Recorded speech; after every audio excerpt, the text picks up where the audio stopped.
လောကကြီးတစ်ခုလုံးဟာစိတ်ရဲ့အလိုကိုလိုက်ပြီးတော့နေကြရတာစိတ်လောက်ကြီးကျယ်တာမရှိဘူးစိတ်လောက်ဘဝမှာအရေးကြီးတာလည်းမရှိဘူးဒါကြောင့်စိတ်နဲ့ပတ်သက်ပြီးတော့ဘေးတပေါင်းသူတော်ကောင်းတို့အများကြီးသိထားတဲ့နဲ့အများကြီးနားလည်ထားတဲ့နဲ့စိတ်ဟာဘလောက်အစွမ်းရှိတယ်လဲကောင်းတဲ့ဘက်မှာဘလောက်စွမ်းနိုင်တယ်လဲဆိုးတဲ့ဘက်မှာလည်းဘလောက်စွမ်းနိုင်တယ်လဲဆိုးတဲ့အစွမ်းတွေစိတ်ရဲ့တဘောကနေဆိုးတဲ့အစွမ်းတွေထွက်မလာအောင်စိတ်ကိုမဆိုးအောင်ဘယ်လိုထိန်းသိမ်းကြမလဲစိတ်ကနေကောင်းတဲ့အစွမ်းတွေထွက်လာအောင်စိတ်ကောင်းနေဖြစ်အောင်ဘယ်လိုလုပ်ကြမလဲအဲ့တော့ဦးဇင်းတို့ဒီကနေ့ပြောဖို့ရည်ရွယ်ထားတာကစိတ်ဟာလောကမှာအစွမ်းအထက်မြတ်ဆုံးသောအရာဆိုတာကိုပြောချင်ပါတယ်ဘယ်ပုံဘယ်နည်းအစွမ်းထက်မြတ်တယ်ဆိုတာကိုတသက်တာရကလေးတွေထိုက်တဲ့လူထည့်သွားမယ်ပြီးတော့အစွမ်းထက်မြတ်လာတဲ့ဒီစိတ်ကိုဘယ်ပုံစံထိန်းချုပ်နိုင်မလဲအကျိုးရှိအောင်ဘယ်ပုံစံတို့ဆောင်ရွက်နိုင်မလဲဆိုတဲ့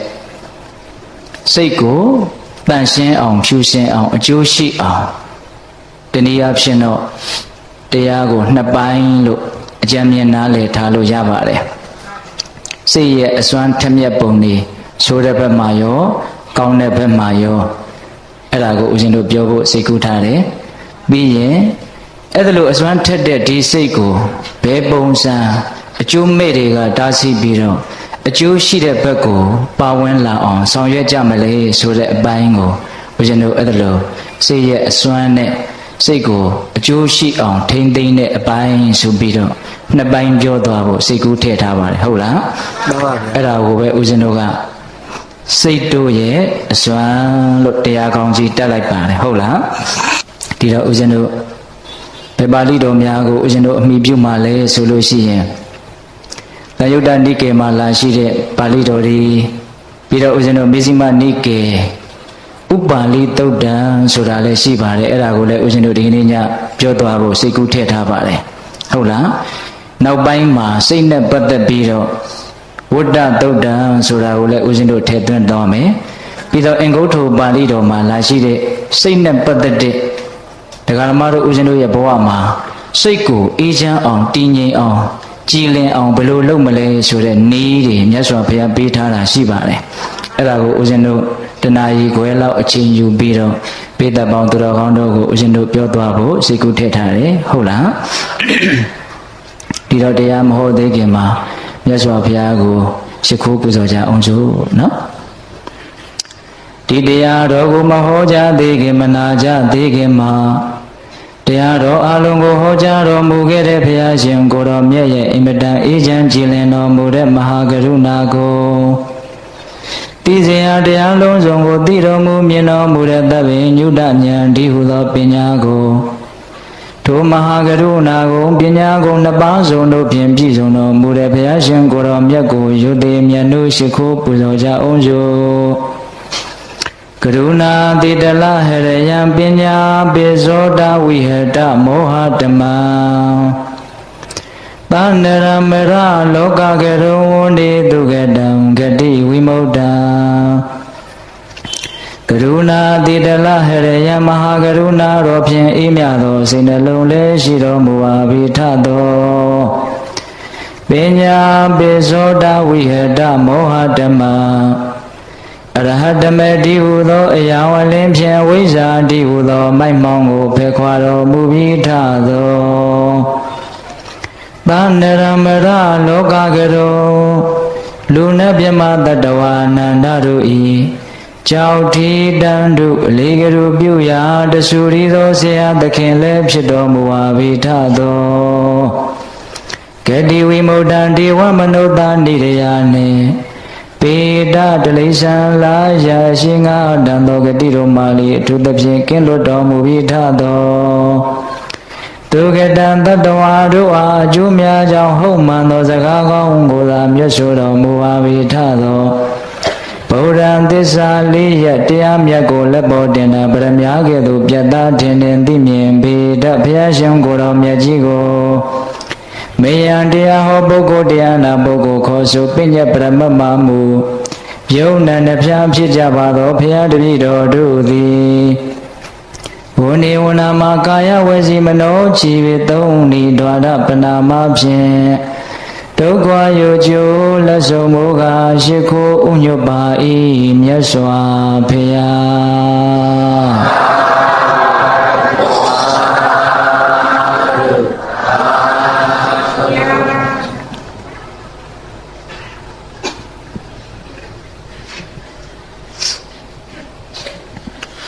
စိတ်တို့ရဲ့အစွမ်းတဲ့ဦးဇင်းတို့ဘယ်ကစပြီးတော့ပြောမှလဲဆိုလို့ရှိရင်တန်ရုပ်ပါဠိတော်ကြီးများမှာလာတဲ့ခါထာလေးနဲ့စပြီးတော့ပြောကြည့်ရအောင်စိတ်တေနနိယတေလောကောစိတ်တေနပရိကတ္တိစိတ်တတဧကဓမ္မတတဗ္ဗေဝဝတ္တမနကုစိတ်တေနစိတ်တိလောကောလောကကြီးကိုနိယတိဆောင်ထားတယ်စိတ်တေနာစိတ်တိလောကောလောကကြီးကိုပရိကတ္တိဆွဲငင်နေတယ်စိတ်တသာဧကဓမ္မတာတခုတည်းသောတရားဖြစ်သောစိတ်ရဲ့ဝတ္တအလိုသို့သဗ္ဗေဝအလုံးစုံသာလင်းဖြစ်ကုန်သောတရားတို့သည်အနွကိုအစဉ်လိုက်နေရတယ်ဒီကထာလေးမှာစိတ်ရဲ့သဘောတဘာဝအစွမ်းတတ္တိ၃မျိုးလောက်မြတ်စွာဘုရားပြောထားတယ်စိတ်တေနာစိတ်တိလောကောလောကကြီးကိုနိယတိဆောင်ထားတယ်စိတ်ကလောကကြီးကိုဆောင်ထားတယ်တဲ့လောကကြီးတစ်ခုလုံးဟာစိတ်ဆောင်နေလို့ဒီပုံစံလေးဖြစ်နေတာဟုတ်လားမှန်ပါဗျာဘာဆောင်ထားတယ်စိတ်ဆောင်လို့စိတ်ကဆောင်ထားတာဆောင်နေဆိုတာအတွင်းတဏ္ဍာကနေအဓိကကျတဲ့အခန်းကဏ္ဍကနေပြီးတော့အထေတရကြီးကိုလဲမသွားအောင်ပြိုမသွားအောင်မလုပ်ထားတယ်ဆောင်ထားတယ်ခုဒကာဓမ္မတို့ဦးဇင်းတို့ရဲ့ခန္ဓာကြီးပဲကြည့်လိုက်သေပြီဆိုတော့စိတ်မရှိတော့ဘူးလေစိတ်မရှိတော့ပြိုလဲသွားတာပဲဒါကအင်မတန်အပေါ်ယံဆန်တဲ့အတွေ့တစ်ခုပါဦးဇင်းကဟုတ်လားအေးနောက်ထပ်အဓိပ္ပာယ်တစ်ခုစိတ်ကလောကကြီးကိုစောင့်ထားတယ်ဆိုတော့ပစ္စည်းတစ်ခုကိုဒကာဓမ္မတို့တန်တန်မှာကိုယ်နဲ့မကွာစောင့်သွားပြီဆိုရင်အဲ့ဒီပစ္စည်းလေးဟာကိုသွားတဲ့နောက်ပါရတယ်ကိုလက်ခုပ်ထဲကရေကိုဆောင်တဲ့နောက်ကိုသူလိုက်ခဲ့ရတယ်အဲ့ဒါလိုပဲဒကာဓမ္မတို့ဦးဇင်းတို့တွေဟာစိတ်ရဲ့ဆောင်ရင်းကိုခံရတယ်နော်အဲ့ဒါဒကာဓမ္မတို့ဦးဇင်းတို့မှမဟုတ်ဘူးဟောဒီရှိသမျှလောကကြီးတစ်ခုလုံးကိုစိတ်ကဆောင်ထားတာဆောင်ထားတယ်ဆိုတဲ့အဓိပ္ပာယ်လေးကိုကြည်ကြည်ပြန့်ပြန့်တွေးသိခြင်းတယ်လောကကြီးတစ်ခုလုံးပြိုလဲမသွားအောင်စိတ်ကဆောင်ထားတာအဓိကကျတဲ့အခန်းကဏ္ဍကနေပြီးတော့စိတ်ကဆောင်ထားတာဒီအဓိပ္ပာယ်နဲ့ပို့ပြီးတော့ရှင်းတာကစိတ်တေနာစိတ်တိလောကောလောကကြီးကိုပရိကတ္တိဆွဲငင်နေတယ်လောကကြီးကိုစိတ်ကဆွဲငင်နေတယ်တဲ့ဆိုလိုတာကစိတ်ဆွဲတဲ့နောက်ကိုလောကကြီးကလိုက်ပါနေရတာယထာကောင်းတွေကြီးဆွဲတဲ့နောက်ကိုနောက်တွဲတွေဟာလိုက်ရတာမဟုတ်လားဒကာဓမ္မတို့ဦးဇင်းတို့တွေလည်းစိတ်ဆွဲတဲ့နောက်ကိုတရွတ်တရွတ်ပါအောင်လိုက်နေရတယ်လို့မျိုးနွားတကောင်ကိုနှစ်ဖားကျိုးချီနှစ်ဖားကျိုးတက်ပြီးတော့ရှေ့ကကျိုးနဲ့ဆွဲသွားတယ်ဆိုရင်ဆွဲတဲ့လူရဲ့နောက်ကိုအဲ့ဒီနွားကလိုက်သွားရတာအဲ့ဒါလိုပဲလောကကြီးတစ်ခုလုံးကိုစိတ်ကနေရှေ့ကနေခေါင်းဆောင်ပြီးတော့ဆွဲသွားတာအဲ့ဒါနောက်ကညှင်းဆန်ခွင့်မရှိဘူးစိတ်ဆွဲတဲ့နောက်ကိုတတ္တဝါတွေဟာလောကကြီးဟာလိုက်ရတာခုစိတ်ကတို့ဇောတနာယာမကြောင့်တဲ့သွားကြစို့လို့ဆွဲခေါ်လာတော့အခုဒီထဲရောက်လာတာမှန်ပါဗျာတကယ်လို့မြန်စိတ်ကလက်ဖက်ရည်ဆိုင်သွားကြစို့လို့ဆွဲခေါ်သွားရင်လက်ဖက်ရည်ဆိုင်ကိုရောက်သွားမှာအဲ့ဒါလိုပဲချက်ထွင်ပြီးတော့စဉ်းစားကြစိတ်ဆွဲတဲ့နောက်ကိုဒကာဓမ္မတို့ဦးဇင်းတို့တွေဟာလိုက်ပါနေကြရတာညှင်းဆန်ခွင့်မရှိဘူးနော်စိတ်တေနာနိယတိလောကောစိတ်တေနပရိကတ္တိစိတ်တသာဧကဓမ္မတတဗ္ဗေဝဝတ္တမနကုစိတ်တသာဧကဓမ္မတတခုရီသောတရားဖြစ်တဲ့ဒီစိတ်ရဲ့ဝတ္တအလိုသို့တဗ္ဗေဝအလုံးစုံသောအရာတို့သည်အနွကိုအစဉ်လိုက်နေရတယ်စိတ်ရဲ့အလိုလေးကိုပဲအားလုံးကလိုက်နေကြရတာအားလုံးကစိတ်ရဲ့အလိုကိုပဲအလိုလိုက်အကြိုက်ဆောင်ပြီးတော့ပေးနေရတာစိတ်ကဒါဆိုရင်ဒါပဲစိတ်ကဟိုဟာဆိုရင်ဟိုဟာပဲအားလုံး ဘာမှမကြံဘူးတပ်ဘေဝအလုံးစုံသာလင်ဖြစ်ကုန်သောအရာတရားတို့သည်ဧကဓမ္မတစိတ်တတတခုရီသောတရားရဲ့ဝတ္တံအလိုကိုအနွားကိုအစဉ်လိုက်နေရတယ်အမြဲလိုက်နေရတယ်စိတ်ကဒါဆိုရင်ဒါပဲစိတ်ကဟိုဟာဆိုရင်ဟိုဟာပဲအဲ့ဒါလောက်စိတ်ဟာလောကကြီးရဲ့အပေါ်မှာတတ္တဝါတွေရဲ့အပေါ်မှာအခရာကြတယ်အရေးကြီးတယ်အဓိကကြတဲ့အခန်းကဏ္ဍကနေပါဝင်နေတယ်သုံးချက်ပြောသွားတာနော်မြတ်စွာဘုရားကလောကကြီးကိုစိတ်ကဆောင်ထားတယ်လောကကြီးဟာစိတ်ဆွဲရာကိုလိုက်ရတယ်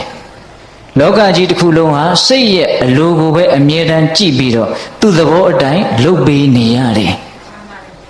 အဲ့ဒါစိတ်ရဲ့အစွမ်းတတ္တိကိုဦးဇင်းတို့ဒါနေတန်းခြိလိုက်တာပေါ့ဟုတ်လားဒါကြောင့်ဆင်းရဲတာပဲဖြစ်ဖြစ်ချမ်းသာတာပဲဖြစ်ဖြစ်စိတ်ကဖန်တီးထားတာစိတ်ကဖန်ဆင်းထားတာစိတ်ဆန်းကျယ်တော့ကံဆန်းကျယ်တယ်ကံဆိုတာအလုတ်ကိုပြောတာနော်စိတ်ဆန်းကျယ်တော့ကံဆန်းကျယ်တယ်လှုပ်တာတွေပြောတာတွေတွေးတာတွေဆန်းကျယ်သွားတာပေါ့ကံဆန်းကျယ်တော့အကျိုးပေးတွေဆန်းကျယ်တယ်ဟုတ်လားအဲ့ဒီတော့စိတ်ဟာတရားဓမ္မတို့ဦးဇင်းတို့ရဲ့ဘဝမှာအခရာကြလွန်းလို့စိတ်ညစ်ရင်ဘဝညစ်တယ်စိတ်ဖြူရင်ဘဝဖြူတယ်ဟုတ်လားစိတ်ပူရင်ဘဝပူတယ်အဲ့ဒါလိုပဲစိတ်ရှုပ်ရင်ဘဝရှုပ်တယ်စိတ်ရှင်းရင်ဘဝရှင်းတယ်စိတ်ကမြင့်တယ်ဆိုရင်ဘဝမြင့်တယ်စိတ်ကနှိမ့်ကြနေတယ်ဆိုရင်တော့ဘဝတွေဟာနှိမ့်ကြနေအောင်မှာပဲတန်ချက်ဆက်လေးနည်းနည်းလောက်တင်ပေးပါအောင်ဗျာအဲ့ဒီတော့စိတ်ဟာတရားဓမ္မတို့ဦးဇင်းတို့ရဲ့ဘဝမှာအရေးပါအရာရောက်လွန်းတဲ့နေရာကနေပြီးတော့ပါဝင်ပတ်သက်နေတယ်ဟုတ်ရလားဒါကြောင့်စိတ်နဲ့ပတ်သက်ပြီးတော့စိတ်တည်တာလင်အကျိုးကြီးတဲ့နေရာမှာလည်းပဲအကောင်းဆုံးစိတ်တည်တာလင်ဆိုးတဲ့နေရာမှာလည်းပဲအပြစ်အကြီးဆုံးဟုတ်လား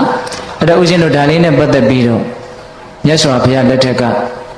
မြတ်စွာဘုရားကိုယ်တော်တိုင်ဖြေရှင်းခဲ့ရတဲ့ပြဿနာလေးတစ်ခုကိုပြောပြခြင်းတယ်ဦးဇင်းတို့ဘုရားရှင်ကိုယ်တော်မြတ်ကြီးနာလန္ဒမြို့ပါဝါရိကတရဥယျာဉ်မှာတည်င်းသုံးတော့အဲ့ဒီနာလန္ဒမြို့ကိုအခြေချပြီးတော့နေတဲ့နိကန္ထနာတပုဒ္ဒဒိဋ္ဌိဆရာကြီး6ယောက်ထဲကတယောက်အပါဝင်ပေါ့နော်အဲ့ဒီဒိဋ္ဌိဆရာကြီးရဲ့တပည့်ဖြစ်တဲ့ဒီကတပတ်တိတဲ့ဒီကဆိုတာရှီလျားတာတပတ်တိဆိုတာကအကျင့်ပေါ့အကျင့်တွေကိုအကြာကြီးကျင့်ခဲ့ပြီးပြီဖြစ်တဲ့တပည့်တယောက်ပေါ့နိကန္ထနာတပုဒ္ဒဆရာကြီးရဲ့တပည့်ပေါ့နော်အဲ့ဒီဒီကတပတ်တိဆိုတဲ့တပည့်ကတနေ့တော့မြတ်စွာဘုရားကြီးကိုရောက်လာတယ်ရောက်လာပြီးတော့မြတ်စွာဘုရားရှိမှရှိခိုးတာတွေဝှချတာတွေမရှိဘူးမတ်တက်ရက်ပြီးတော့နေတော့မြတ်စွာဘုရားကဒီကတပတ်တိနေရာတွေရှိတယ်ထိုင်လို့တဲ့ဆန္ဒရှိရင်ထိုင်ပါအဲ့ဒီတော့သူထိုင်နေအဲ့ဒီအချိန်မှာမြတ်စွာဘုရားကသူ့ကိုမေးတယ်ဒီကတပတ်တိတဲ့သင်တို့ရဲ့ဆရာနိကန္ဒနာတပုဒ္ဒကအပြစ်တွေမှာမကောင်းမှုမှာကံဘယ်နှမျိုးလောက်သတ်မှတ်တယ်လေတဲ့ရှင်ဂေါတမကျွန်ုပ်တို့ရဲ့ဆရာကကံလို့သတ်မှတ်တဲ့သဘောမရှိဘူးဒံလို့သတ်မှတ်တဲ့သဘောရှိတယ်တဲ့ဘယ်လိုသတ်မှတ်တယ်အေးဒံနဲ့အဲ့ဒီဒံကိုဘယ်နှမျိုးသတ်မှတ်တယ်လဲ၃မျိုးသတ်မှတ်ပါတယ်ကာယဒံရဲ့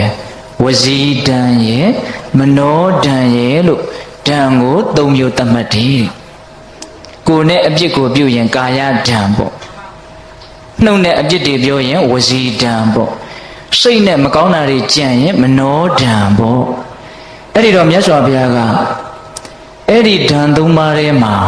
ဘယ်ဒံဟာအပြစ်ကြီးဆုံးလို့သတ်မှတ်လဲတဲ့မှန်ပါတဲ့အဲ့ဒီဒံ၃ပါးထဲမှာကာယဒံကိုအပြစ်အကြီးဆုံးလို့ကျွန်ုပ်တို့ရဲ့ဆရာကြီးကသတ်မှတ်ပါတယ်တဲ့အဲ့ဒီစကားကိုမြတ်စွာဘုရားက၃ချိန်တိတိမေးတယ်ခိုင်မြဲသွားအောင်လို့နော်ကာယဒံကိုအပြစ်ကြီးဆုံးလို့သတ်မှတ်တယ်လို့သင်ပြောလိုက်သလားမှန်မှန်ပြောလိုက်တယ်အဲ့ဒါ၃ချိန်တိုင်တိုင်မေးတယ်မေးပြီးတော့မြတ်စွာဘုရားဒီတိုင်းနေအဲ့ဒါကိုဒီကတပတ်တိကမြတ်စွာဘုရားနီးတူပဲမြတ်စွာဘုရားကိုပြန်လှမ်းပြီးတော့မေးခွန်းထုတ်တယ်အရှင်တဲ့အရှင်ရဲ့အဆုံးအမမှာလည်းပဲမကောင်းမှုတွေနဲ့ပတ်သက်ပြီးတော့ ဘယ်လိုမျိုးမြန်သတ်မှတ်ပါတယ်လို့မေးတယ်မေးတော့ငါကတော့ဓာန်လို့မသတ်မှတ်ဘူးကံလို့သတ်မှတ်တယ်တဲ့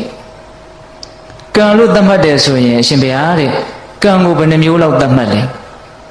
ကာယနဲ့မကောင်းတာပြုမယ်ဆိုရင်ကာယကံနှုတ်နဲ့ပြောမယ်ဆိုရင်ဝစီကံစိတ်နဲ့ကြံမယ်ဆိုရင်တော့မနောကံလို့ကံ၃မျိုးငါသတ်မှတ်တယ်တဲ့အဲ့ဒီကံ၃မျိုးမှာလည်းပဲအဘေကံဟာအပြစ်ကြီးဆုံးလို့အရှင်သတ်မှတ်ပါတယ်လေမနောကံကိုအပြစ်အကြီးဆုံးလို့သတ်မှတ်တယ်တဲ့အဲ့ဒါကိုလည်းသူကဖျားနေသူ၃ချိန်ပြန်မေးတယ်မနောကံကိုအပြစ်ကြီးဆုံးလို့အရှင်ဂေါတမပြောလိုက်သလားဟုတ်တယ်ငါပြောလိုက်တယ်၃ချိန်မေးတယ်အဲ့ဒါလိုပြောဆိုဆွေးနွေးပြီးတော့ဒီကတပတ်တီကနေရာကထသွားရောသွားပြီးတော့သူ့ဆရာကြီးရှိတဲ့နေရာရောက်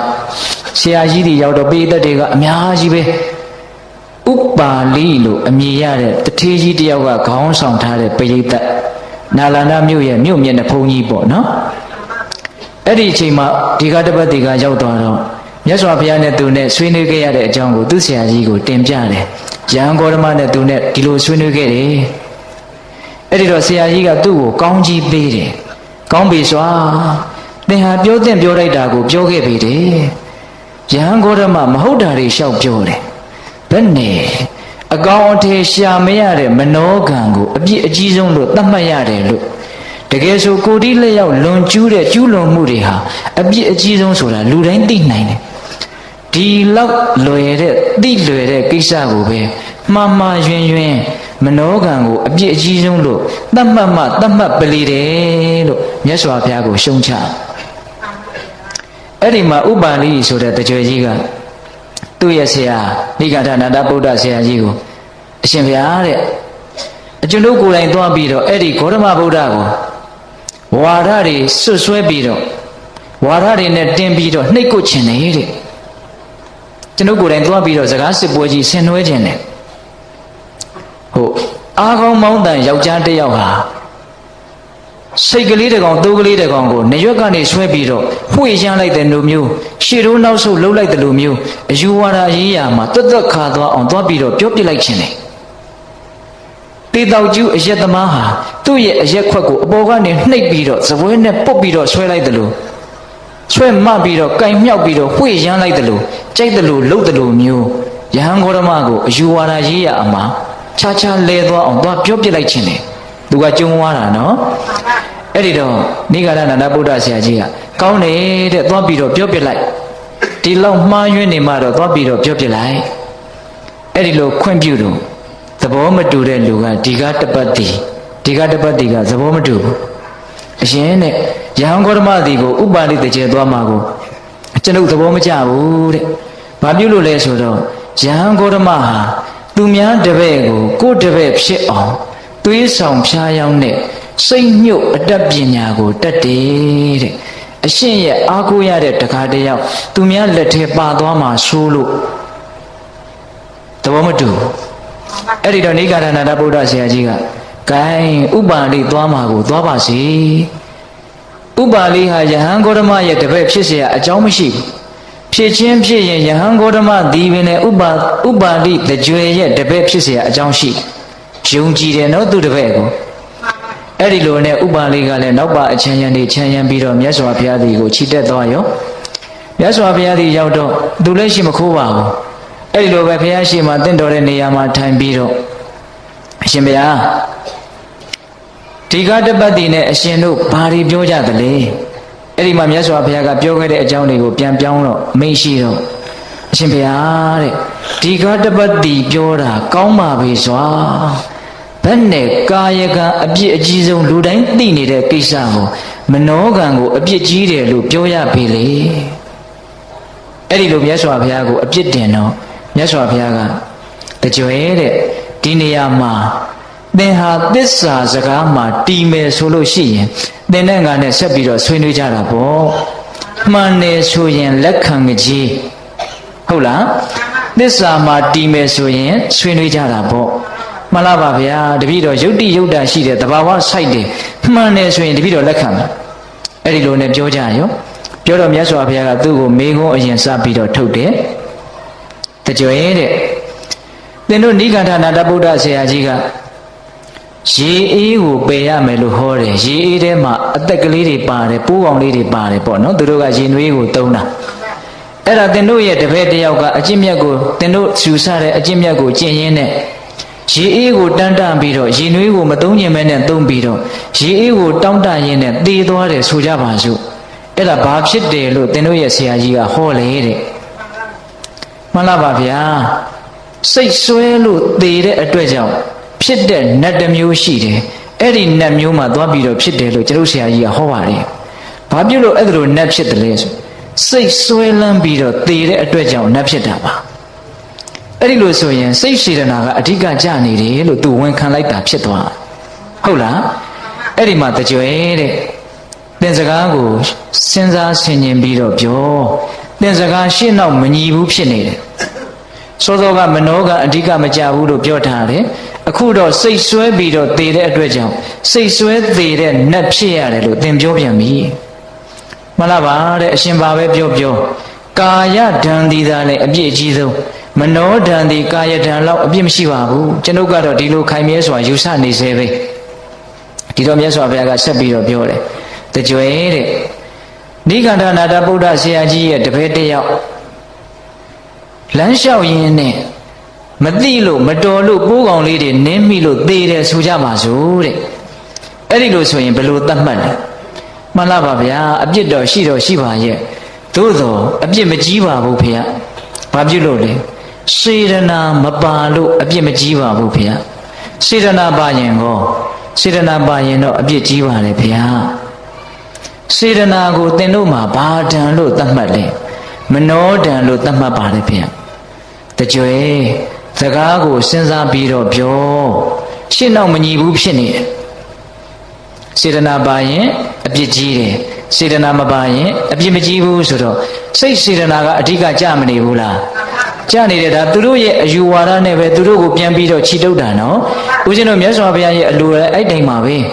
ဟိုစက္ခုပါဠမထေရကြီးဆိုတာပိဿတို့ကြားဖို့ပါတယ်မျက်စိကွယ်နေတဲ့ယဟန္တာကြီးလေ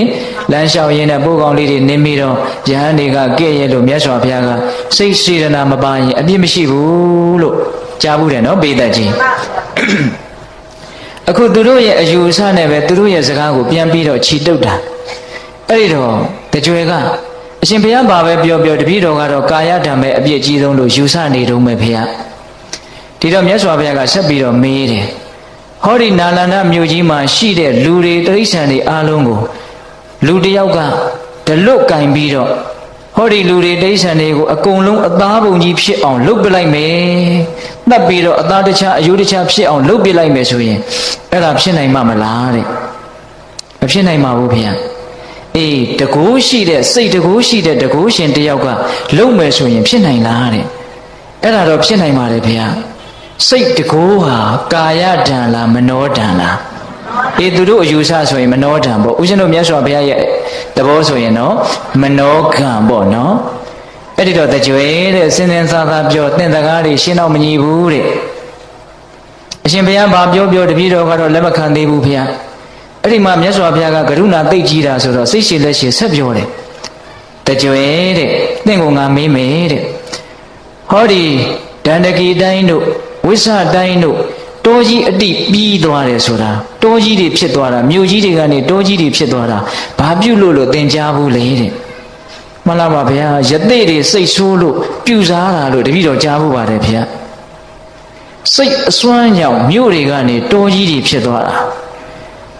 သင်စကားကိုရှင်းနောက်ဆင်ញင်ပြီးတော့ပြောဟောအဲ့ဒီတော့မှတကြွယ်ကမှန်လားပါဗျာတဲ့တပည့်တော်ပထမပေးတဲ့ဥပမာနဲ့ပဲအရှင်ဘုရားရဲ့စကားကိုသဘောကျပြီးသားဖေ။ဒါပေမဲ့စမ်းကြဲတဲ့စကားကိုနားထောင်ခြင်းလို့တပည့်တော်စန့်ကျင်ဘက်မထေမဲ့မြင်ပြုပြီးတော့ပြောမိတာသိခံခွင့်လို့ပါဗျာ။ဒီနေ့ကစပြီးတော့အရှင်ဘုရားရဲ့တပည့်တာဝကလို့မှတ်ပါ။ဟောမြတ်စွာဘုရားတပည့်တန်းပြီးတော့ခံယူတာ။အဲ့ဒီမှာမြတ်စွာဘုရားကဘာမိန့်ရှိလဲဆိုတော့တခါကြီးသင်လိုထင်ရှားကြော်ကြားတဲ့ပညာရှိလို့တထေးတကြွယ်လို့အမိခံထားတဲ့လူတစ်ယောက်ဟာအလုပ်တစ်ခုကိုစင်စင်စားစားလုပ်တဲ့တဲ့အယံကာယောကြီးမဆုံးဖြတ်နဲ့တဲ့ဟောအဲ့ဒီလိုပြောတော့အရှင်ဘုရားတဲ့ဒီစကားကြောင့်ပိုးပြီးတော့တပည့်တော်အရှင်ဘုရားကိုမျက်နှိုးရပါတယ်ဘုရားတဲ့ ဘာဖြစ်လို့လဲဆိုတော့အယူအဆတစ်ပါးရှိကြတဲ့အခြားဆရာကြီးတွေဆိုလို့ရှိရင်တပည့်တော်လူတကားမျိုးသာရမယ်ဆိုရင်ဟောဒီတစ်မျိုးလုံးကိုတကွန်နေအလံနေလွှင့်ထူပြီးတော့အောင်ပွဲခံကြမှာတဲ့အရှင်ဘုရားကတော့စင်စင်စားစားလှုပ်လို့ပြောနေတယ်တဲ့အဲ့ဒီတော့မြတ်စွာဘုရားကဘာဆက်အမိန့်ရှိတုံးဆိုတော့တကားကြီးအချင်းအကြာကြီးတဲ့အိမ်မှာဏိကန္ထတွေဟာရေတွင်းသဖွယ်တင်လှူဒန်းခဲ့တာဒါကြောင့်သူတို့လာမယ်ဆိုရင်ဆွမ်းကောင်းအဖျော်ရမကာတွေကိုပေးလှူမြဲပေးလှူပါလို့မြတ်စွာဘုရားကမိန့်အဲ့ဒီစကားကြောင့်ဘုရားတပည့်တော်ပူပြီးတော့ကြည်ညိုရပါတယ်တဲ့တပည့်တော်ကြားဘူးနေတာကယဟန်ဂေါတမကငါသာလျှင်လှူငါလှူမှအကျိုးရှိတာတခြားသောအလူတွေကိုမလှူကြနဲ့လို့ဒီလိုတားမြစ်တယ်လို့တပည့်တော်ကြားဘူးပါတယ်တဲ့အဲ့ဒီလိုပြောတော့မြတ်စွာဘုရားကအဲ့ဒီတက္ကကြီးကိုဒါနကထာသီလကထာအစဉ်အတိုင်းဟောတော့သောတပတ္တိမေညာဘုံညာကိုရတယ်အဲ့တော့ဦးဇင်းတို့ပြောလို့ရင်ကကာယကံဝစီကံတို့တဲ့မနောကံသည်မကောင်းတဲ့ဘက်မှာအပြစ်အကြီးဆုံးကောင်းတဲ့ဘက်မှာအကျိုးအကြီးဆုံးဟုတ်လားဒါကိုပြောလို့ရင်းမယ်သို့တော်ဒီသုတ်တန်ကြီးကမဆုံးသေးဘူးဆက်ပြီးတော့မှတ်သားစရာလေးတွေပါလို့ဦးဇင်းဆက်ပြောမယ်နော်အဲ့ဒီလိုနဲ့ဥပါလိတကြွယ်ကယဟန်ဂေါတမရဲ့တပည့်ဖြစ်သွားပြီတဲ့လို့နာမည်ကြီးကဒီလိုကြီးသွားတယ်တဆင်စကားအဲ့ဒီတော့ဒီကတပတ်တွေကသူ့ဆရာကြီးတွေသွားပြောတယ်ဆရာကြီးထင်တဲ့အတိုင်းပဲယဟန်ဂေါတမတပည့်ဖြစ်သွားပါတဲ့မဖြစ်နိုင်ဘူးတဲ့ဆရာကြီးကမယုံဘူးသုံးချိန်ညင်းတယ်အဲ့ဒီမှာဒီကတပတ်တွေကသွားပြီးတော့စုံစမ်းတာစုံစမ်းတော့တကားဆောင်ကဘာပြောလဲဆိုတော့အရှင်တဲ့ဆွမ်းလူခြင်းရင်ဒီမှာရပ်ကျွန်ုပ်ရဲ့တထေးကပြောထားတယ်ယဟန်နေအတွက်တကားဖွင့်ထားတယ်နိဂန္ဓတွေအတွက်တကားပိတ်ထားတယ်လူချင်းတယ်ဆိုရင်တော့ဆွမ်းပေးပါမယ်အထက်ထဲကိုတော့မဝင်ပါနဲ့စိတ်တူတယ်ဒီကတပတ်တည်းအဲ့ဒါနဲ့ခြာကနေဆိုလှည့်ပြန်လာဆရာကြီးကိုပြောတယ်အမှန်ပဲတဲ့ကျွန်ုပ်ကိုယ်တိုင်သိခဲ့တယ်မယုံဘူးဆရာကြီးကအဲ့ဒါနဲ့ဆရာကြီးကိုယ်တိုင်အချမ်းရံနေအများကြီးချမ်းရံပြီးတော့ဥပါလိတကြွယ်ရဲ့အိမ်ကိုရောက်လာတယ်ရောက်လာတော့တကားဆောင်ကဒီလိုပဲတားတယ်စိတ်တူလိုက်တာလေအဲ့ဒါနဲ့ကိုင်းတင့်ရဲ့အထီးကိုသွားပြီးတော့ပြောကြည့်နိဂန္ဓနာတဗုဒ္ဓဆရာကြီးလာတယ်လို့အဲ့ဒါနဲ့သွားပြီးတော့ပြောတော့ဥပါလိတကြွယ်ကအေးအဲ့ဒါလို့ဆိုရင်ငါရဲ့ဥဒ္ဒတိုင်းအထက်ထက်ရှိတဲ့အ ਨੇ ကအလဲဥဒ္ဒတိုင်းရဲ့အတွင်းမှာနေရာတွေခင်းထားလိုက်ပြီးပြီဆိုတော့သူကအမြင့်မြတ်ဆုံးထိုင်ကုန်ပေါ်မှာတကြွယ်ကထိုင်နေထိုင်ပြီးတော့နိဂန္ဓနာတဗုဒ္ဓဆရာကြီးနဲ့တပည့်တွေရောက်လာတော့ကိုင်းထိုင်နေတဲ့နေရာမှာထိုင်ကြပါစိတ်တူလိုက်တာလေအခါတိုင်းဆိုလို့ရှိရင်တကြွယ်ကနိဂန္ဓနာတဗုဒ္ဓဆရာကြီးကိုတွဲပြီးတော့အမျက်တနူးဆရာကြီးထိုင်မဲ့အမျက်ဆုံးနေရာကိုသူ့ရဲ့အပေါ်ယုံဦးကလေးနဲ့ပုတ်တိုက်ပြီးတော့ဆရာကြီးဒီနေရာထိုင်ပါဒီလိုဒီနေ့တော့ဘလို့ဖြစ်နေလဲခြိုက်တဲ့နေရာမှာထိုင်တဲ့သူကအကောင်းဆုံးနေရာမှာထိုင်နေတာအဲ့ဒီတော့ဘာပြောလို့ဆိုတကြွယ်တဲ့သင်ယူနေလားတဲ့သင်ဟာသူများရဲ့မျက်လုံးကိုထုတ်မဲ့တိုက်ခိုက်မဲ့ဆိုပြီးတော့သွားပြီးတော့ကိုယ့်မျက်လုံးကိုအထုတ်ခံရခဲ့ရတဲ့တိုက်ခိုက်ရေးသမားတယောက်လိုဖြစ်နေတယ်တဲ့တကယ်စင်စစ်တော့သင်ကိုသိကြပါပြီယဟန်ဂေါတမကတကယ်လှည့်စားလိုက်တာပဲလှည့်စားတယ်လို့ထင်တာနော်အဲ့ဒီတော့ဥပါလိတကြွယ်ကဉာဏ်ရှိတဲ့ပုဂ္ဂိုလ်သောတာပန်ပုဂ္ဂိုလ်လည်းဖြစ်သွားတာဆိုတော့ဘာဆက်ပြောတော့ဆိုတော့ဟုတ်တယ်တဲ့လှည့်စားလိုက်တယ်ဒါပေမဲ့အဲ့ဒီလှည့်စားချက်ကြီးကသိကောင်းတာပဲတဲ့တကယ်လို့ကျွန်ုပ်ရဲ့ဆွေမျိုးတွေကျွန်ုပ်ချစ်တဲ့လူတွေကိုဒီလှည့်စားမှုမျိုးများလှည့်စားခံရမယ်ဆိုရင်သိကောင်းပါပဲတဲ့အကြာကြီးအကျိုးရှိမှာပဲတဲ့ဟောဒီလောကမှာရှိတဲ့နတ်တွေလူတွေတတ္တဝါတွေအားလုံးဟာဒီလှည့်စားချက်ကိုမိသွားမယ်ဆိုရင်သိကောင်းပါပဲတဲ့ဟောဒီလိုတောင်ပြောတယ်ပြောပြီးတော့ဗာဆက်ပြောတော့ဆိုတော့အရှင်တဲ့အရှင်တို့ရဲ့အယူအဆတွေဟာဘာနဲ့တူတယ်လဲဆိုတော့တစ်သားကိုမြောက်ရုပ်ကလေးထုထားတယ်အဲ့ဒါကိုကလေးလေးဆော့ဖို့အတွက်အိမ်တိန်ကဝဲလာပြီးတော့ဆေးရောင်မကြိုက်လို့အဝတ်ကိုဆေးဆိုးပြီးတဲ့ဆက်တာလည်းဒီသွားပြီးတော့ဒီအယုတ်ကိုထုထောင်းပြီးတော့အယောင်ဆိုးပေးပါဆိုရင်တစ်သားယုတ်ကြီးဆိုတော့အထုအထောင်းအကျိတ်အင်နဲ့ခံမမလားမခံဘူးဟုတ်လားအဲ့ဒီတော့သင်တို့ရဲ့အယူအဆတွေဟာပညာရှိတို့ရဲ့ထုထောင်းခြင်းစီစစ်ခြင်းကြိတ်နေခြင်းကိုမခံနိုင်ဘူးတဲ့မြတ်စွာဘုရားရဲ့အယူအဆကတော့အဝတ်ကိုကြိုက်တယ်လို့လျှော်ဖုတ်ပြီးတော့ကြိုက်တဲ့အယောင်ဆိုးလို့ရတယ်လို့မျိုး ပညာရှိတို့ရဲ့စစ်ဆေးခြင်းကြိတ်နေခြင်းကိုခံနိုင်ပါတယ်တဲ့သင်သိပြီးတော့စကားတွေများတာပဲတဲ့ဟောဒီတလောကလုံးကသင်ကိုငါးတပည့်လို့သိထားတယ်အခုသင်ကိုဘယ်သူတပည့်လို့သိရမှာလဲစိတ်မရှိတော့ဘူးနော်အဲ့ဒီတော့တကြွယ်ကဘာမှမပြောဘူးအပေါ်ယုံအဝေကြီးကိုလက်ကတော့ထိုးပြီးတော့မြတ်စွာဘုရားရှိတဲ့နေရာလှဲ့လက်အုပ်ချီးပြီးတော့အလုံးစုံသောအလိုဆန္ဒတွေကင်းတော်မူပြီးသောဟုတ်လားအလုံးစုံသောကိလေသာတရားတွေကိုအောင်မြင်တော်မူပြီးသောပဂတိငြိမ်းချမ်းတော်မူသောမြတ်စွာဘုရားဟာကျွန်ုပ်ရဲ့ဆရာပါဆက်ပြီးတော့ဘုရားရဲ့ဂုဏ်တော်တွေကိုရွတ်သွားလိုက်တာဂါထာတွေကိုအများကြီးပဲဗျဦးရှင်တို့မေဇိမနိကေမှာတွေ့ရတယ်အကုန်လုံးဦးရှင်တို့မရလို့မပြောနိုင်ပါဘူးသိကောင်းတာအဲ့ဒီတော့နိဂန္ဓနာတဗုဒ္ဓဆရာကြီးကနေစမ်းပါအောင်ဒီ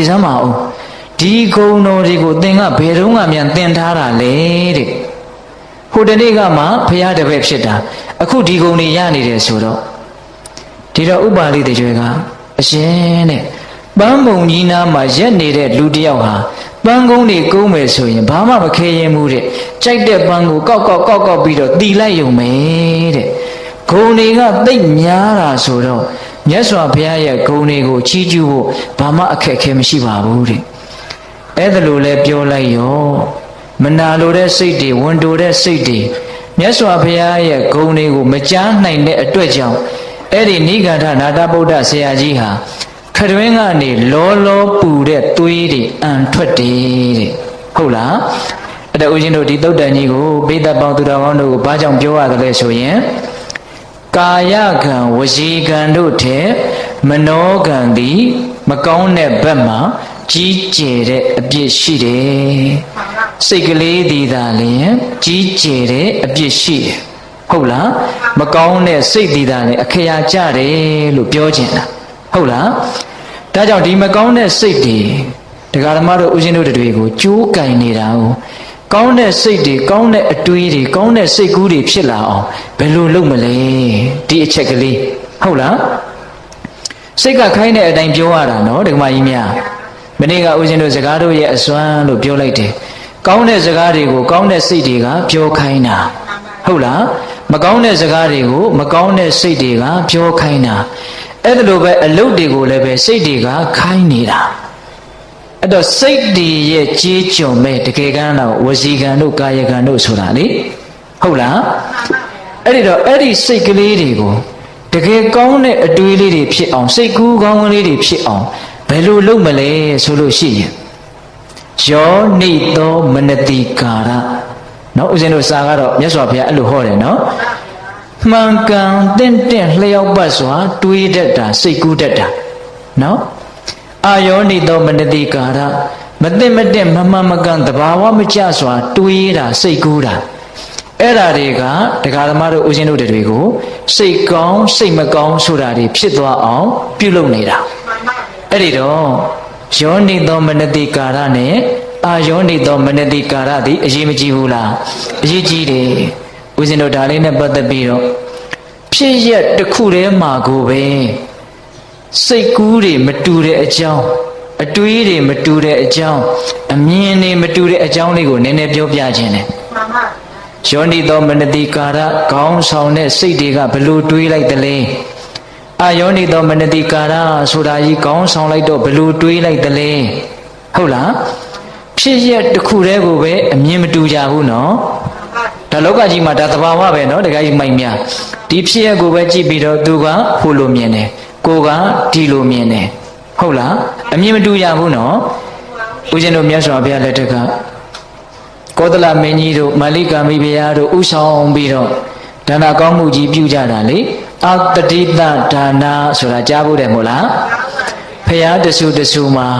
တခါသာလင်ဖြစ်ပေါ်တဲ့အလှဝဲကြီးပေါ့ဟုတ်လား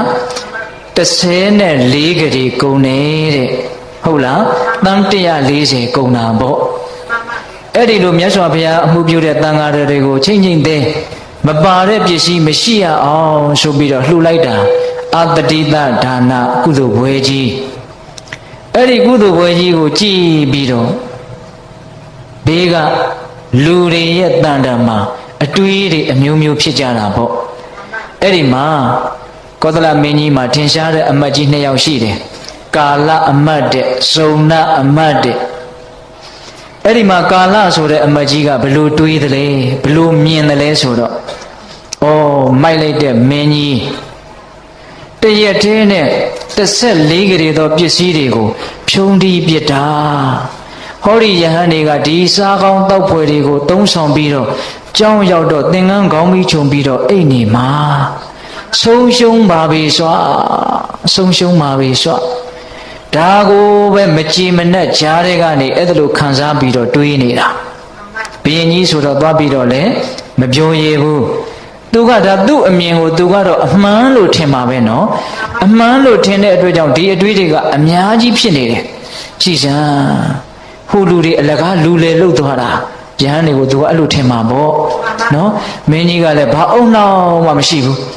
ဒီပြင်နေရာမှာအသုံးချမယ်ဆိုရင်ဘယ်လောက်အကျိုးရှိလိမ့်မလဲအခုအယံကာယောကြီးပစ္စည်းတွေကိုဖြုံးပြီးပြစ်တာအဲ့ဒါလိုစဉ်းစားပြီးတော့မကြည်မနှက်နဲ့မျက်မှောင်တွေကိုကျုံပြီးတော့ဒီတိုင်းတွေးနေတာအာယောနိသောမနတိကာရခေါင်းဆောင်ပြီးတော့စိတ်ကူးတွေကဆိုးနေလိုက်တာဟုတ်လားတခါကြီးမိုင်းများစဉ်းစားနေတာတွေးနေတာစိတ်ကူးနေတာအတူတူပဲနော်အေးဇုံနာဆိုတဲ့အမကြီးကတော့ဘယ်လိုစဉ်းစားလဲဆိုတော့ဟန်ရလိုက်တာတို့မဲ့တပြားမှမကုန်မဲနဲ့ဒီကုသိုလ်ပွဲကြီးမှာတာဓုတွေအကျဉ်းချင်းခေါ်ပြီးတော့တို့မဲ့ကုသိုလ်တွေရတာရှင်ဘုရင်ကြီးမို့လုံနိုင်တာနော်ကြည်စမ်းအလှခံတွေကလည်းမြင့်မြတ်လိုက်တာကိလေသာအတ္တဝလုံးဝကင်းတော်မူတဲ့မြတ်စွာဘုရားလောကကြီးတစ်ခုလုံးကိုကောင်းအောင်သူတော်ကောင်းတရားတွေနဲ့ပြန်ပွားအောင်ကြိုးစားနေတဲ့တန်ခါအတိုင်းဝိုင်းကြီးဒါကြီးကိုလှူဒန်းပြီးတော့နေရတာငါတို့များအရာတော်လိုက်တာဘုရင်ကြီးမို့လှူနိုင်တာကောင်းပါပြီစွာလို့တွေးပြီးတော့တပြုံးပြုံးနဲ့သူ့မှာပီတိတွေနဲ့ပြောနေတာဖြစ်ရကတော့တခုတည်းပဲအတွေးတွေတူရဲ့လားစဉ်းစားတာတွေတူရဲ့လားစိတ်တွေဖြစ်နေပုံတူရဲ့လားမတူဘူးအာယောနိသောမနတိကာရခေါင်းဆောင်တဲ့ပုဂ္ဂိုလ်ကြီးမှာတော့အတွေးတွေကြောင့်စိတ်တွေဆင်းရဲပြီးတော့ပူလောင်နေတယ်ယောနိသောမနတိကာရခေါင်းဆောင်ထားတဲ့ပုဂ္ဂိုလ်မှာတော့အတွေးတွေကြောင့်စိတ်တွေကိုကြည်လင်တန့်ရှင်းပြီးတော့အေးချမ်းနေတယ်လောလောဆယ်ကိုပဲစိတ်ခံစားချက်ထဲမှာဘာဖြစ်နေလဲမတူပါဘူးမတူပါဘူးဟိုကအပြစ်တွေပဲရှားနေတာဟုတ်လားဟိုဟာကဘာလဲကောင်းတာတွေပဲရွေးပြီးတော့ကြည်နေတာဟုတ်လားဒါကြောင့်ဦးဇင်းတို့ဓမ္မပဒပါဠိတော်မှာဟောထားတာလေးတစ်ခုရှိတယ်ဗျယဟန်တစ်ပါးကိုအကြောင်းပြုပြီးတော့ဟောထားတာဂျားတဲ့ဖြတ်ပြီးတော့ပြောလိုက်ခြင်းသေးတယ်ခေါင်းထဲပေါ်လာလို့တော့ကြမေ့သွားရင်မပြောပြဖက်နေမှာဆိုလို့နော်ဘာပြောတုံဆိုတော့ပရာဝိဇာနုပ္ပသိတ္တနေဆံဥစ္စာနာတင်ကြီးနော်အဲ့ဒီယဟန်တစ်ပါးကဘယ်တော့ဖြစ်ဖြစ်သူများအပြစ်ကိုကြည့်လိုက်ကြည့်တာသူကြည့်တဲ့မျက်လုံးတွေဟာကဲ့ရဲ့မယ်ဆိုတဲ့စိတ်နဲ့ကြည့်တာတဲ့အဲ့ဒီယဟန်တစ်ပါးရှိတယ်အဲ့ဒီယဟန်ကိုအကြောင်းပြုပြီးတော့မြတ်စွာဘုရားကဟောတာနော်ပရာဝိဇာနုပ္ပသိတ္တနေဆံဥစ္စာနာတင်ကြီးနောအာတဝါတတဝဒန္တိအာရသောအတဝေခယပရာဝိဇာနုပ္ပသိတ္တအမြဲတမ်းသူများရဲ့အပြစ်ကိုကြည်လေရှိသောနေဆံအမြဲတမ်းဥစ္စာနာတင်ကြီးနောကဲ့ရဲ့မဲဆိုတဲ့အမှတ်တင်ညာသာလည်းရှိ၍နေသောဟောစိတ်ထဲမှာအပြစ်ကိုပဲရှားနေတယ်ကဲ့ရဲ့မဲဆိုတဲ့တတိပဲရတယ်သူ့မှာတတိမဟုတ်ပါဘူးလေတင်ညာနော်နေဆံဥစ္စာနာတင်ကြီးနောတဲ့နေဆဆိုတာအမြဲတမ်းဥစ္စာနာဆိုတာကဲ့ရဲ့တာတင်ကြီးနောဆိုတာကအမှတ်ရနေတာသူဘာအမှတ်ရနေတော့ကဲ့ရဲ့ဖို့ပဲအမှတ်ရနေတယ်တဲ့ဟင်ဒီကမာကြီးများဟုတ်လားအဲ့ဒါလိုပဲအပြစ်ရှာပြီးတော့ကဲ့ရဲ့ဖို့လောက်ပဲတွေးနေတာအဲ့ဒီယဟန်ကအဲ့ဒီတော့ဘာဖြစ်တုံဆိုတော့အာရာသောအာတဝက်ခရာအာတဝတရားကုန်ခန်းခြင်းကဝေးတယ်တတ္တအာတဝဝဋ္ဌံတိတယ်လောဘဒေါသဆိုတဲ့ကိလေသာတရားတွေမကောင်းတဲ့စိတ်တွေသာနဲ့တိုးပွားလာတယ်တဲ့ဟုတ်လားအဲ့ဒီတော့ကဲ့ရဲ့မဲ့စိတ်နဲ့အပြစ်ရှာမဲ့စိတ်နဲ့လောကကြီးကိုကြည့်မယ်ဆိုရင်တော့မကောင်းတဲ့စိတ်တွေဒီသာနဲ့တိုးပွားလာမယ်ဟိုဟာကတော့ဒီတိုင်းရှိနေမှာပဲနော်ဟင်တခါကြီးဒီမိုင်းမြဟုတ်လားလောကကြီးကတော့ပုံမှန်လက်ပတ်နေတာပဲလေကိုကအဲ့ဒါကြီးကိုကြည်ပြီးတော့မကြည်မနှက်ဖြစ်နေတယ်ဆိုရင်စိတ်ထဲမှာမဖြစ်နေတော့မကောင်းတဲ့စိတ်တွေသာနဲ့တိုးပွားနေတာဟုတ်လားအာတဝကုံခမ်းဖို့ဝေးတယ်တဲ့ ဟုတ်လားဒါကြောင့်လောကကြီးဆိုတာနှစ်ဆိုင်နေကျေပြန့်နေနော်တချို့ကိစ္စတွေကကိုဘာမှမတတ်နိုင်ဘူးဟုတ်လားတကယ်စင်စစ်တော့တချို့ကိစ္စတွေကတွေးဖို့တောင်မသင့်ဘူးခေါင်းထဲကိုမထည့်နဲ့နော်တူဘာဖြစ်နေနေနော်ကိုအတွက်ခေါင်းထဲထည့်ရမယ့်အရာတွေအများကြီးရှိတယ်လေဟုတ်လားကိုအကြောင်းကိုစဉ်းစားပြီးတော့ခေါင်းထဲထည့်ရမယ့်အရာတွေအများကြီးရှိတယ်မဟုတ်လားအေးဒါကြောင့်အခုဒီအမှတ်ကြီးလေအဲ့ဒီအတိုင်းပဲနော်ကဲ့ရဲ့မယ်ဆိုတဲ့စိတ်နဲ့ကြည်စမ်းအလကားဖြုံးပြီးပြစ်တာဟုတ်လားအဲ့ဒီလိုအာယောနိသောမနတိကာရတွေနဲ့တွေးတဲ့အတွက်ကြောင့်သူ့ရဲ့စိတ်တွေဘာဖြစ်နေလဲပူလောင်နေတယ်ရှုပ်ထွေးနေတယ်နောက်ကြည့်နေတယ်ဒါသေးကြတယ်ခံစားကြည့်လို့ရတယ်အဲ့ဒါနဲ့မြတ်စွာဘုရားကအဲ့ဒီအတ္တိတဒါနဘွဲကြီးမှာအနုမောဒနာတရားဟောမယ်တန်ဃာတွေကလည်းတန်းစီပြီးတော့ရှေ့ကထိုင်နေတာရှေ့ကပိဋကကြီးကလည်းတကယ့်မှအကြီးကြီးပဲအဲ့ဒီမှာတိုက်ဆိုင်အင်္ဂုလိမာလမထေကိုထီးပြူမိုးပေတဲ့ဆင်ကြီးကသိတ်ကြမ်းထမ်းတယ်လို့ဆိုတယ်ဆင်တွေကထီးပြူမိုးပေတာနော်အလှကြီးကအကြီးကြီးပေါ့အဲ့ဒါလောက်ကြီးကျယ်ခမ်းနားတဲ့အလှပွဲကြီးမှာမြတ်စွာဘုရားကတရားကိုတိုးတိုးလေးဟောတယ်တကားထားတဲ့ဟောတာတဲ့ဘာပြုလို့လဲဆိုတော့ဒါနရဲ့အကျိုးတွေကိုတိုင်းတိုင်းဝိုင်းဝိုင်းကြဲကြဲဝန်းဝန်းကြီးများဟောမယ်ဆိုရင်ဟိုမှာအတွေးတွေချော်နေတဲ့ကာလအမတ်ရဲ့ခေါင်းဟာခုနှစ်စိတ်တောင်ကွဲသွားနိုင်တယ်တဲ့သူအတွေးတွေနဲ့သူပြစ်မှားမှုတွေဖြစ်ပြီးတော့မကြည်မလင်ဖြစ်ပြီးတော့စိတ်တွေကကြောက်စရာကောင်းတယ်နော်အဲ့ဒါမြတ်စွာဘုရားကတနာလွန်းလို့တရားကို၄ပါးတကားထားမျှပဲဟောတယ်ဟောပြီးတော့ကျောင်းတော်ကိုပြန်ကြွသွားရောဘုရင်ကြီးကစိတ်မချမ်းသာဘူးကြည်စမ်းငါအကြီးကြီးလှုပ်ထားတာနည်းနည်းလေးဟောသွားတယ်ငါလှူတာတွေထဲမှာမြန်ဘာမြန်မသိတော်တာတွေမြန်ပါသွားလဲမသိဘူးအဲ့ဒါနဲ့မကျေနပ်ဘူးမြတ်စွာဘုရားနောက်ကိုလိုက်တယ်လိုက်ပြီးတော့ကျောင်းတော်ရောက်တော့မြတ်စွာဘုရားကိုစိတ်မကောင်းခြင်းကြီးစွာနဲ့လျှောက်တယ်အရှင်ဘုရားတပည့်တော်ဒါနာကောင်းမှုကြီးအကြီးကြီးလှုပ်ထားတာတရားလေးကတကယ်မှတူတူလေးဘာဖြစ်လို့လဲဘုရားအဲ့ဒီတော့မြတ်စွာဘုရားကတကားကြီးတဲ့တရားကိုအရှိကြီးဟောရင်အဲ့ဒီဇုံနာအမတ်ကောင်းခုနှစ်စိတ်ကွဲလိမ့်မယ်တဲ့သူဒီလိုတွေတွေးနေတာသူအပြစ်တွေမဖြစ်ပါစေနဲ့တော့သူ့ရဲ့စိတ်ထဲမှာမကောင်းတာတွေဖြစ်ပြီးတော့အကျိုးတွေမမဲ့ပါစေနဲ့တော့လို့ငါတနာငဲ့ညာပြီးတော့တရားကိုတူတူလေးဟောလိုက်တာအဲ့ဒီတော့မင်းကြီးကနန်းတော်ပြန်သွားတယ်ပြန်သွားပြီးတော့ဇုံနာအမတ်စိတ်ကူးတာကိုလည်းမြတ်စွာဘုရားကအမိန့်ရှိလိုက်သေးတာကိုအဲ့တော့အဲ့ဒီအမတ်နှစ်ယောက်ကိုခေါ်ပြီးတော့ကာလအမတ်ကိုအရင်ပြောတယ်နေစမ်းပါဦးတဲ့ငါသင်ပစ္စည်းတွေကိုယူပြီးတော့မြန်လှူနေလို့လားသင်တို့အမျိုးတွေရဲ့အကျိုးမဲ့ကိုငါဘာမြန်လုံးမိလို့လဲဟိုမှာဒီလိုတောင်မေးတယ်နော်ငါအလှူပွဲကြီးကသင်ကိုဘာတွေမြန်နှိပ်စက်နေလို့လဲပြောစမ်းပါဦးကဲငါပေးပြီးသားတွေရှိပါစေတော့ဒါပေမဲ့လို့ဒီအချိန်ကစပြီးတော့ငါတိုင်းပြည်မှာသင်မနေပါနဲ့တော့သင်ကြောင့်ငါတရားအရှိကြီးမနာရဘူးတိုင်းပြည်ကနှင်ထုတ်ပြစ်တာဗျနော်လက်ငင်းအကျိုးလို့လည်းပြောလို့ရတာပေါ့ဟုတ်လားဇုံနာအမတ်ကိုကြတော့ဂိုင်းသင်ရဲ့စိတ်ဓာတ်တွေကသိမ့်မွန်မြတ်တဲ့အတွက်ကြောင့်ငါရဲ့စီးစိမ်ပစ္စည်းနဲ့ပဲအလှအတန်းကြီးကို9ရက်ပြုပါလေသူ့ကိုကြတော့စုတွေလက်တွေချပြီးတော့ဒီလိုချီးမြှင့်တယ်အဲ့တော့ပိဿတ်တို့ကိုဦးဇင်းတို့ပြောချင်တာကဖြစ်ရတစ်ခုတည်းမှာကိုပဲဒီစိတ်ကလေးကိုနှလုံးသွင်းခြင်းတနည်းအားဖြင့်စိတ်ကူးလို့ပြောကြပါစို့နော်ယောနိသောမနတိကာရဆိုရင်တော့ကောင်းကောင်းလေးစိတ်ကူးတာပေါ့အာယောနိသောမနတိကာရဆိုရင်တော့ဆိုးဆိုးဝါးဝါမတက်မရဲ့စိတ်ကူးတာပေါ့ဟုတ်လားအဲ့ဒီစိတ်ကူးတွေဟာအတွေးတွေကိုဖြစ်စေတယ်ဟုတ်လားနော်ယောနိသောမနတိကာရကကောင်းတဲ့အတွေးတွေကိုဖြစ်စေတယ်အာယောနိသောမနတိကာရကမကောင်းတဲ့အတွေးတွေကိုဖြစ်စေတယ်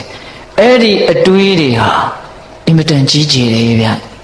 ဒီကမာကြီးများအဲ့ဒီစိတ်ကူးတွေဟာအင်မတန်ကြီးကျယ်တယ်မိစ္ဆာဒိဋ္ဌိဆိုတာလေမှားမှားယွင်ယွင်တွေးပြီးတော့မှားမှားယွင်ယွင်ဆုံးဖြတ်ချက်ချလိုက်တာပဲမဟုတ်လားမဲ့ဉာဏ်ဆိုတာလည်းပဲမှန်မှန်ကန်ကန်တွေးမှန်မှန်ကန်ကန်စိတ်ကူးမှန်မှန်ကန်ကန်သိအောင်ကြိုးစားပြီးတော့နောက်ဆုံးနိဗ္ဗာန်ကိုအမှန်အကန်သိသွားတဲ့မနောကံတစ်မျိုးပဲမဟုတ်လားကောင်းတဲ့ဘက်မှာလည်းပဲအကျိုးအကြီးဆုံးအရာသူ့လောက်အကျိုးကြီးတာမရှိဘူးဒါလေးနဲ့ပတ်သက်ပြီးတော့ဦးဇင်းတို့ဆရာကြီးနန္ဒသိန်းစံပြောတာလေးကိုအမှတ်ရတယ်တဆင့်ဖောက်တယ်ချခြင်းတယ်လောကမှာတဲ့အင်မတန်ကြီးကျယ်တဲ့အရာကြီး၃ခုရှိတယ်တဲ့ဘာလဲဆိုတော့နံပါတ်1တောင်ကြီးတွေဟာသိပ်ကြီးတာပဲတဲ့ ဘယ်နိုင်ငံကဘယ်တောင်ကြီးသူကတော့အတိအကျပြောတယ်ဦးစင်းကတော့မပြောတတ်တော့ဘူးအဲ့ဒီတောင်ကြီးကိုပတ်မိအောင်ဆိုလို့ရှိရင်မိုင်း80လောက်ပတ်ရတယ်တဲ့သိကြီးကျယ်တာပဲမျက်စိတစ်စုံကြီးအမြင့်ကြီးဒုတိယအကြီးကျယ်တာကသမုဒ္ဒရာကြီးတွေဟာသိကြီးကျယ်တာပဲတဲ့လှမ်းကြည့်လိုက်ဟိုဘက်ကန်းကိုမမြင်ရဘူးအနက်ဆိုရင်တချို့မိုင်မောင်းများစွာနဲ့တယ်နော်နောက်တတိယကြီးတာကတတ္တဝါတွေရဲ့အတွင်းတန်တာမှာဖြစ်နေတဲ့စိတ်ကူးစိတ်သန်းတွေဟာသိကြီးကျယ်တာပဲတဲ့ဟုတ်လားအဲ့ဒါသူကဘာကိုသက်သေပြတော့ဆိုတော့ဦးဇင်းတို့ကွန်မြူနစ်ဝါဒဆိုင်ရာကျမ်းဂန်တွေအများကြီးရေးခဲ့တဲ့ကာမတ်ကိုသူကဥပမာထုတ်ပြတယ်နော်သူက20ကျော်အသက်20ကျော်30လောက်လေးကစဒီလူတွေဒီလောကကြီးကိုဒီကဘာကြီးကိုပြုပြင်ဖို့ပြောင်းလဲဖို့သူကကြိုးစားနေတာနော်အရင်ရှင်တွေဟာကြောက်เสียကောင်းတယ်လူတွေသိချင်းရဲတယ်လူတွေကိုညီအောင်ညှိကျင်တာသူကသူ့ညံကလေးနဲ့သူညှိကျင်တာနော်ဒါကြောင့်ဦးဇင်းတို့အရင်ကျမ်းဆိုတာတွေဘာတွေသူရေးတယ်တဲ့ဦးဇင်းတို့တော့မဖတ်ဖူးပါဘူးဟုတ်လားအေးအဲ့ဒီသူရေးတဲ့စာအုပ်တွေကိုအကြောင်းပြုပြီးတော့နောက်သူမရှိတော့တဲ့နှစ်အနှဲငယ်မှာပဲကမ္ဘာလောကကြီးတစ်ခုလုံးကဘာဖြစ်သွားတော့စစ်ပွဲတွေနဲ့တော်လှန်ရေးတွေနဲ့အကြီးအကျယ်သေကြတယ်ပျက်စီးကြတယ်သူ့ရဲ့စိတ်ကူးကလေးကနေစလိုက်တာနော်သူအခန်းလေးထဲမှာဗြိတိရှဦးဇင်းတို့စာကြည့်တိုက်ထဲမှာသူ့ရဲ့စာကိုတကုတ်ကုတ်ရေးနေတာစိတ်ကူးကလေးနဲ့ရေးနေတာအဲ့ဒီစိတ်ကူးလေးကတစ်ချိန်မှာကဘာကြီးမှာဟုံတိုင်းနဲ့ပောက်ကွဲသွားမယ်ပောက်ကွဲခြင်းမျိုးတွေဖြစ်လာလိမ့်မယ်လို့ဘယ်သူမှမသိတယောက်တည်းလုံနေတာစိတ်ကူးတွေကြောက်စရာမကောင်းဘူးလားခုအိုင်စတိုင်းနဲ့ဆရာကြီးပြောပြတယ်နော်သူ့ရဲ့အခန်းလေးထဲမှာခေတံလေးနဲ့စာရွက်အတူစာလေးနဲ့သိပ္ပံဆိုင်ရာဂျာနယ်လေးနဲ့ဒီလောက်ရှိတာဘာမှကြီးကျယ်တာမဟုတ်ဘူးဒါပေမဲ့သူ့စိတ်ကူးထဲမှာတော့ဘာတွေစိတ်ကူးနေလဲအနုမြူဘုံဘယ်လိုလုပ်ရတယ်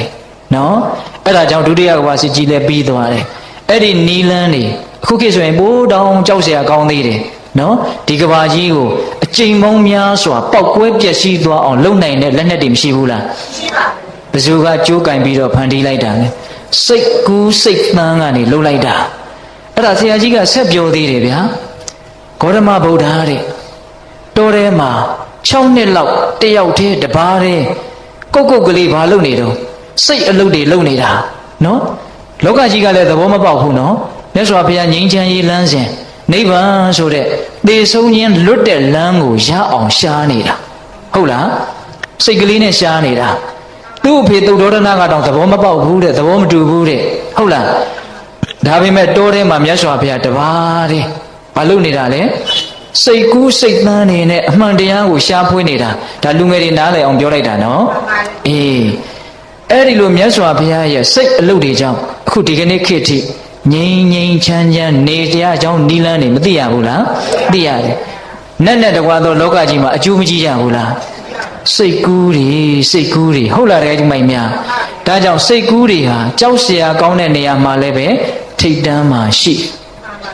အားကိုးเสียကောင်းတဲ့နေရာမှာလည်းထိတ်တန်းမှာရှိတယ်အရေးမကြီးဘူးလား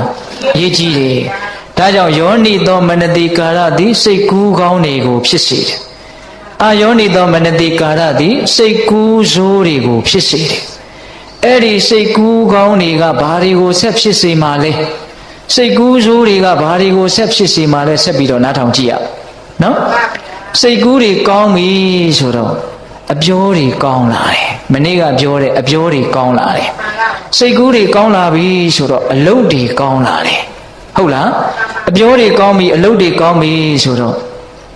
ကောင်းခြင်းရဲ့အကျိုးတရားသည်ချမ်းသာဒုက္ခကလွဲလို့တခြားဘာမှမရှိနိုင်ဟုတ်လားစိတ်ကူးတွေဆိုးပြီဆိုတော့အပြောတွေဆိုးလာတယ်စိတ်ကူးတွေဆိုးလာပြီဆိုတော့အလုပ်တွေဆိုးလာတယ်အပြောတွေအလုပ်တွေကံတွေဆိုးလာပြီဆိုတော့ကောင်းကောင်းကြီးအဲ့ဒါဒုက္ခရောက်တော့မယ်ဟုတ်လားဒါကြောင့်စိတ်ကူးကောင်းသည်အပြောကောင်းအလုပ်ကောင်းကိုဖြစ်စေတယ်စိတ်ကူးဆိုးသည်အပြောဆိုးအလုပ်ဆိုးကိုဖြစ်စေတယ်ဒါလေးနဲ့ပတ်သက်ပြီးတော့အပြောဆိုးအလုပ်ဆိုးလို့ရလက်ဆိုးသွားကြတဲ့အကြောင်းအပြောကောင်းအလုပ်ကောင်းလို့ရလက်ကောင်းသွားတဲ့အကြောင်းတနည်းအားဖြင့်စိတ်ကူးကလေးတွေကဘဝမှာတတ္တဝါတွေကိုဘယ်လိုခြေလဲနေသလဲဆိုတာလေးကိုဦးဇင်းတို့ဆက်ပြောကြည့်ရအောင်နော်ဘာကိုပြောကြင်လဲဆိုတော့ဦးဇင်းတို့ဟောဒီပေးသက်ကြီးတချို့တော့လည်းသိပြီးသားဖြစ်ပါလိမ့်မယ်ဗျာအင်ကုရနတ်သားဆိုတာကြားဘူးလား ဦးဇင်းတို့မြတ်စွာဘုရားအဘိဓမ္မာတရားဟောတော့အင်ကုရနတ်သားနဲ့အိန္ဒကနတ်သားဆိုတာရှိတယ်လေဟင်ကြားဘူးတယ်နော်အေးအဲ့ဒီမှာအင်ကုရနတ်သားကစောစောကြီးနေရာယူပြီးတော့ထိုင်းနေတာပဲဒါပေမဲ့တကူကြီးတဲ့နတ်တွေလာတော့သူကနောက်ကိုဆုပ်ပေးရတယ်ဆုပ်ပေးရတယ်ဆုပ်ရင်းနဲ့စစ်ကြဝဠာတတိုင်းသားတောင်ရောက်သွားတယ်လို့ဆိုတယ်အိန္ဒကနတ်သားကတော့ဘယ်လောက်တကူကြီးတဲ့နတ်တွေပြမာတွေရောက်လာသူ့နေရာမှာပုံမှန်မပြည့်ထိုင်းနေနိုင်တယ်ဘာဖြစ်လို့လဲအိန္ဒကနတ်သားကသာသနာတွင်မှာအရှင်အနုရုဒ္ဓကိုဆွန်လောင်းခဲ့တဲ့ကုသိုလ်အင်ကုဒနတ်သားကဘာကြောင့်နတ်ဖြစ်တယ်ဆိုတော့သာသနာ့ဘာမှာအကြီးအကျယ်လှူခဲ့တာပဲအဲ့ဒီကုသိုလ်ကြောင့်နတ်ဖြစ်တယ်ဒါပေမဲ့သာသနာတွင်ကုသိုလ်သေးသေးလေးကိုသာသနာ့ဘာကုသိုလ်အကြီးကဘယ်လိုမှမတုနိုင်ဘူးဖြစ်တယ်အဲ့ဒီအင်ကုဒရဲ့အကြောင်းလေးကိုပြောပြချင်တာနော်အင်ကုဒနတ်သားနတ်မဖြစ်ခင်တုန်းကမင်းသားဘဝတုန်းကဘာတွေလုပ်ခဲ့တယ်လဲဘာတွေတွေ့ကြုံခဲ့တယ်လဲဆိုတာလေးကိုပြောချင်တာအဲ့ဒီထဲမှာစိတ်ကူးစိတ်သန်းနေကြောင်းကာယကံဝစီကံတွေမတူကြဘူးကာယကံဝစီကံတွေမတူကြလို့အကျိုးပေးတွေမတူကြဘူးဆိုတာလေးကိုပြောချင်တာဟုတ်လားအဲ့ဒါသူတို့ရဲ့စိတ်ကူးစိတ်သန်းကလည်းပဲတိုက်ဆိုင်လို့ပြောရမှာပဲဗျခုနတုန်းကလိုပဲဖြစ်ရတစ်ခုတည်းကိုပဲအကြောင်းပြုပြီးတော့စိတ်ကူးတွေမတူခဲ့ရတာ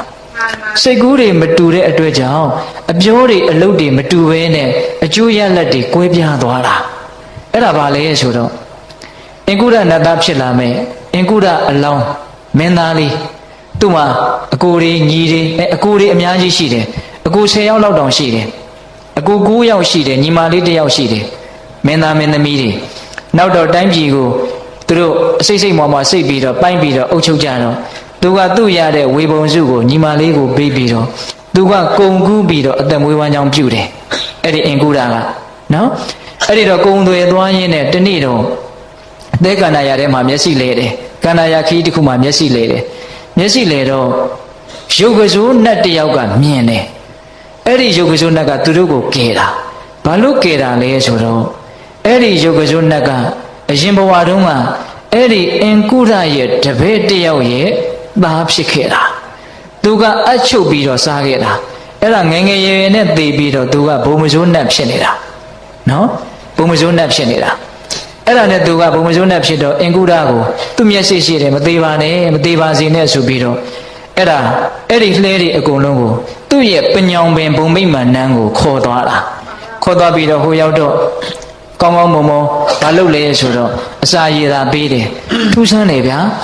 အဲ့ဒီဘုံမစိုးနတ်ရဲ့အစာတွေရေတွေအဝတ်အစားတွေဟာဘယ်ကနေထွက်ကြရဲဆိုတော့လက်ညှိုးကနေထွက်ကြလာတာတဲ့လက်ညှိုးကနေရေတွေထွက်လာတယ်လက်ညှိုးကနေအစာတွေထွက်လာတယ်လက်ညှိုးညွန်ရရေဖြစ်ဆိုတာသူပြောတာလားတော့မသိဘူးဟုတ်လားအဲ့ဒီမှာလက်ညှိုးကနေအဲ့လိုပဲအဝတ်အစားတွေကိုသူတို့ကိုပြန်တော့ယတနာတွေကိုပေးလိုက်အောင်ပဲဆိုယတနာတွေပါထွက်လာတယ်ထွက်လာတော့ပြောရအောင်ပဲဗျကြုံလို့ပေါ့နော်ဘာလဲဆိုတော့အဲ့ဒီအင်ကုဒမင်းသားနဲ့အတူတူလိုက်လာတဲ့အကြံပေးလုပ်တဲ့ပုံသားတစ်ယောက်ပါတယ်အဲ့ဒီပုံသားကဘာစဉ်းစားလဲဆိုတော့တို့အလကားအပန်းခံပြီးတော့အရက်တကလှည့်ပြီးတော့ကုံကူးနေရတာပန်းပါတယ်ဘာလို့မှလဲမတို့အကုန်လုံးဝိုင်းဝန်းပြီးတော့ဟောဒီရုပ်ကစိုးနတ်ကြီးကိုကျိုးနဲ့တုပ်ပြီးတော့ရိုက်နှက်ပြီးတော့အတင်းအကျပ်လှဲပေါ်တင်ခေါ်သွားရင်တို့ဘာမှလုပ်เสียရမလို့တော့ဘူးလို့အဲ့ဒါလိုစဉ်းစားတယ်တဲ့ကဲကြည်အိုးကျေးဇူးရှင်ကိုအဲ့ဒါလိုစဉ်းစားတာနော်အဲ့လိုစဉ်းစားတာကိုစဉ်းစားယုံနေမကဘူးအင်ကုဒကိုပြောတယ်ဘာမှလုပ်မနေနဲ့ဒီရုပ်ကစိုးနတ်ကြီးကိုပဲကျိုးနဲ့တုပ်ပြီးတော့ခေါ်ခဲ့ရအောင်အဲ့တော့အင်ကုဒကဘလို့များစိတ်ကူးလိုက်တာတော့အရေးနေလို့အခက်ချိုးတယ်ဆိုရင်တောင်မှအဲ့ဒါမိတ်ဆွေပြက်လူယုံမှလို့ခေါ်တယ်အဲ့ဒါအချီချပြောကြတာဗျာသူ့တပည့်ပုံနာနဲ့အင်ကုဒနဲ့တော်တော်ကောင်းနေဗျာဒါပေမဲ့အဲ့ဒါဥစဉ်တော့မပြောအောင်ဟင်ဒကမာကြီးတွေနော်ရှစ်ဆက်ပြီးတော့ဗာပြောချင်တော့ဆိုတော့အင်ကုဒကမေးတာကိုဘာပြုလောက်ဒီလောက်တကူကြီးတဲ့လက်ညှိုးကြီးပိုင်ရတာလေအဲ့ဒီတော့မှအဲ့ဒီလူကအဲ့ဒီဘုံမစိုးနတ်ကဘာပြောတော့ဆိုတော့အရှင်မင်းသားတဲ့ကျွန်ုပ်ကိုသင်မမှတ်မိလို့သာမမှတ်မိတာတဲ့ကျွန်ုပ်ကအရှင်တပည့်ရဲ့သားအဲ့ဒီတော့ကကျွန်ဖြစ်ရတာရှက်တယ်ဆိုပြီးတော့အရှင်ဒီကနေကျွန်ုပ်ထွက်ခွာသွားတာမှတ်မိလားတဲ့အေးမှတ်မိပြီအဲ့တော့ကျွန်ုပ်ကတိုင်းပြည်တစ်ခုကိုရောက်သွားတော့အချုပ်ပြီးတော့အသက်မွေးဝမ်းကြောင်းပြုတယ်အဲ့ဒါကျွန်ုပ်ရဲ့အိမ်သားမှာကံကောင်းရင်တော့ တထေးကြီးတူရှိတယ်အဲ့ဒီတထေးကြီးကအတ္တရှတထေးကြီးတဲ့အင်မတန်စိတ်စေတနာကောင်းတယ်သဘောထားအင်မတန်ပြည့်ဝတယ်စိတ်ထားအင်မတန်ဖြူတယ်သူများကိုအင်မတန်ကျင်နာတတ်တယ်တနာတတ်တယ်ဒါကြောင့်အလှမန်းတက်ကြီးအမြဲတမ်းဆောက်ထားတယ်အစာရည်သာပြတ်တတ်တဲ့ပုဂ္ဂိုလ်တွေလိုတဲ့ပုဂ္ဂိုလ်တွေနေမရွေးညမရွေးကြိုက်တဲ့အချိန်လာတောင်းရတယ်အလှမန်းတက်ကြီးကိုအမြဲတမ်းထိုးထားတာအဲ့ဒါလိုတောင်းရန်စားတော့တဲ့ပုဂ္ဂိုလ်တွေကတကယ်လို့မြန်ကျွန်ုပ်အိမ်သားကိုမျက်စိလဲပြီးတော့တတိကြီးရဲ့အိမ်ကိုဘယ်ကသွားရလဲမသိဘူးလို့ဖြစ်နေရင်ကျွန်ုပ်ကစေတနာပါပါနဲ့အိုးအမောင်တို့အမိတို့လာကြဟောမှာတတိကြီးကအမြဲတမ်းလှူးနေတာအဲ့ဒီတတိကြီးရဲ့အိမ်ကိုဒီကသွားရတယ်လို့ဟောဒီလက်ညှိုးကိုအသုံးချပြီးတော့ညွှန်ပြခဲ့တာတဲ့သူကလည်းစိတ်စေတနာကောင်းတယ်နော်ဂျားတဲ့ကပတ်စံလက်တပြားမှမကုန်ရဘဲနဲ့ကဲထမင်းရခြင်းတဲ့လူထမင်းရပါစေအဝတ်ရခြင်းတဲ့လူအဝတ်ရပါစေအဲ့ဒါလို့စိတ်ကူးကောင်းကလေးနဲ့စိတ်ထားကောင်းကလေးနဲ့ဝစီကံနဲ့လည်းညွတ်ပြီးတော့ပြောခဲ့တယ်ကာယကံမြောက်လည်းလက်ညှိုးလည်းညွှန်ခဲ့တယ်ဒါကြောင့်ဒီလိုအကျိုးတရားကိုရတာတဲ့ဒါကစိတ်ကူးကောင်းလို့ကံနေကောင်းပြီးတော့အကျိုးပေးကောင်းတာပေါ့ဟုတ်လားအေးအဲ့ဒီလိုပြောတော့အင်္ဂုဒကဝမ်းသာတယ်တဲ့ရဲ့အဖြစ်အပျက်ကိုတနည်းအားဖြင့်ကုသိုလ်ကောင်းမှုဟာချမ်းသာဒုက္ခကိုဖြစ်စေပါတယ်လို့အခုလိုအခိုင်အမာဆုံးသောတသက်ကြီးကိုငါတွေ့နေမှတော့စတဲ့တဖို့တိုးပြီးတော့ငါလူလောကကိုရောက်လို့ရှိရင်ဓာတ်ထက်တိုးပြီးတော့ကောင်းမှုတွေငါလုပ်တော့မယ်အဲ့လိုဆုံးဖြတ်တာသူကအဲ့ဒါနဲ့ရှေ့ဆက်ပြီးတော့အယက်ဒေတာကိုပြန်လာမယ်ပေါ့လေအိမ်ပြန်မယ်ပေါ့အဲ့ဒီလိုပြန်မယ်ဆိုပြီးတော့အဲ့ဒီရုပ်ကစိုးကြီးနှုတ်ဆက်ပြီးတော့ပြန်လာတယ်အမေမလှမ်းမကန့်လဲရောက်ရော်လေဘာတွေ့တယ်ဆိုတော့ပြိတ္တာတယောက်တွေ့တယ်တဲ့နော်ထမ်းပင်လိုပဲတစ်ခုလုံးမဲနေတယ်တည်တည်ချာချာကြည့်လိုက်တော့မှလက်တွေကိုခြေတွေကိုခောက်ခွေးနေတယ်တဲ့နော်မျက်လုံးနှလုံးကလည်းပဲတိတ်တရဲမရှိဘူးဟုတ်လားအဲ့ဒါလို့ပါဇက်ကလည်းရွဲ့ဆောင်ပြီးတော့တည်ရည်တွေကလည်းတများများကျနေတယ်တကူလုံးတဲ့တာတခုမှမရှိဘူးတော်တော်ကြောက်မဲ့ဖွယ်ရကောင်းတဲ့အစင်းနဲ့ပေါ့အဲ့ဒါနဲ့အင်္ဂုဒ္ဒတို့ကလူတွေကများတာဆိုတော့မေးတယ်ဩပြိတ္တာကြီးကြည့်ပါဦးတွေ့မှတွေ့ရပါလေမကြောက်ဘူးနော်လူတွေများတော့အဲ့ဒီလိုမေးတော့ဘာဖြစ်လို့ဒီလိုဖြစ်လဲလို့မေးတော့ပြောပြတယ်အဲ့ဒီပြိတ္တာကြီးကလည်းဒါဥစဉ်တို့ပေတဝိထုတော်မှာပါတဲ့အကြောင်းလေးပြောပြတာဟုတ်လားကျွန်ုပ်ဟာတဲ့အရှင်ဘဝတုန်းကအတ္တရှတထေးကြီးရဲ့လူယုံတော်ပါတဲ့ဟောတိုက်တိုက်ဆိုင်ဆိုင်အကျိုးပေးနှစ်ခုလာပြီးတော့တွေ့နေတာနော်အတ္တရှတထေးကြီးရဲ့ဗာလေလူယုံတော်တဲ့တထေးကြီးကသိစေနာကောင်းတယ်အလုပ်တွေကလည်းများတော့သူ့ရဲ့အလှပွဲကြီးမှာကျွန်ုပ်ကိုငွေကြီးအပြည့်အဝအပ်ပြီးတော့ကျွန်ုပ်ကိုအကုန်လက်လွှဲတယ်မင်းကြိုက်တယ်လို့လှူငါမျက်နှာလွှဲတယ်ငါရဲ့ကုသိုလ်ကောင်းမှုအတွက်မင်းကြားတဲ့ကနေအကျိုးဆောင်ပေးပါဆိုပြီးတော့လာကပေးပြီးတော့အလှပွဲကြီးကိုလက်အပ်ထားတာကောင်းလိုက်တဲ့အခွင့်အရေးနော်ဒကမကြီးများဟင်အခွင့်အရေးသိကောင်းတာပဲနော်သူလည်းကုန်စရာမလိုဘူးလာကလည်းရမယ်ဗျာဟုတ်လားစိတ်ထားတဲ့ရင်စိတ်ရှင်နာနဲ့စားပါစေတောက်ပါစေကောင်းသွားကြပါစေပျော်စရာကြီးဘာမှလည်းလုပ်စရာမလိုဘူးဟုတ်လားလာကလည်းရတယ်ကောင်းကောင်းမွန်မွန်ကြည့်ပြီးတော့လှူးနေုံပဲအဲ့ဒါကိုသူကကြည်စမ်းတထေးကလောကကြီးကိုဖျက်ဆီးနေတာလို့သူကဒီလိုများထင်သလားမသိဘူးဒီလိုလုံးမှတော့အချောင်စိတ်ရှိတဲ့လူတွေကဘယ်လှုပ်ရှားတော့မှလဲဒီလူတွေကလည်းအလကားရတိုင်းလာနေတာကိုယ့်ကိုလှုပ်ရှားမလို့မအောင်မိဘူးသူကဒီလိုတွေးမှပေါ့အတွေးတွေကကောင်းလားမကောင်းဘူးမကောင်းတော့ဘာဖြစ်တုံဆိုတော့ကြားတဲ့ကနေနှမျောနေတယ်တဲ့ဒါကြောင့်အလှကနေလာလို့ရှိရင်တခါလေးမမြင်ရင်ဟန်ဆောင်းနေတယ်ပေးတဲ့ရင်မမြင်ရင်ဟန်ဆောင်းရတဲ့မျက်နှာကဘယ်လိုများနေမလဲမသိဘူးဒကမကြီးတွေမမြင်ရင်ဟန်ဆောင်းဘူးလားဆောင်းဘူးတာပေါ့ဗျမမြင်ရင်ဟန်ဆောင်းရပြီဆိုမှတော့မျက်နှာကတော်တော်ကိုကြည့်မကောင်းမှတော့တေချားတယ်ဟုတ်လားအဲ့ဒီကြည့်မကောင်းတဲ့မျက်နှာကြီးနဲ့မမြင်ရင်ဟန်ဆောင်းခဲ့လို့ကြည့်မကောင်းတဲ့မျက်နှာကြီးရနေတာဟုတ်လားတခါတလေခါးတွေပါတွေထောက်ပြီးတော့ခက်တီတီပဲဟုတ်လားလှည့်နေလိုက်တာပဲ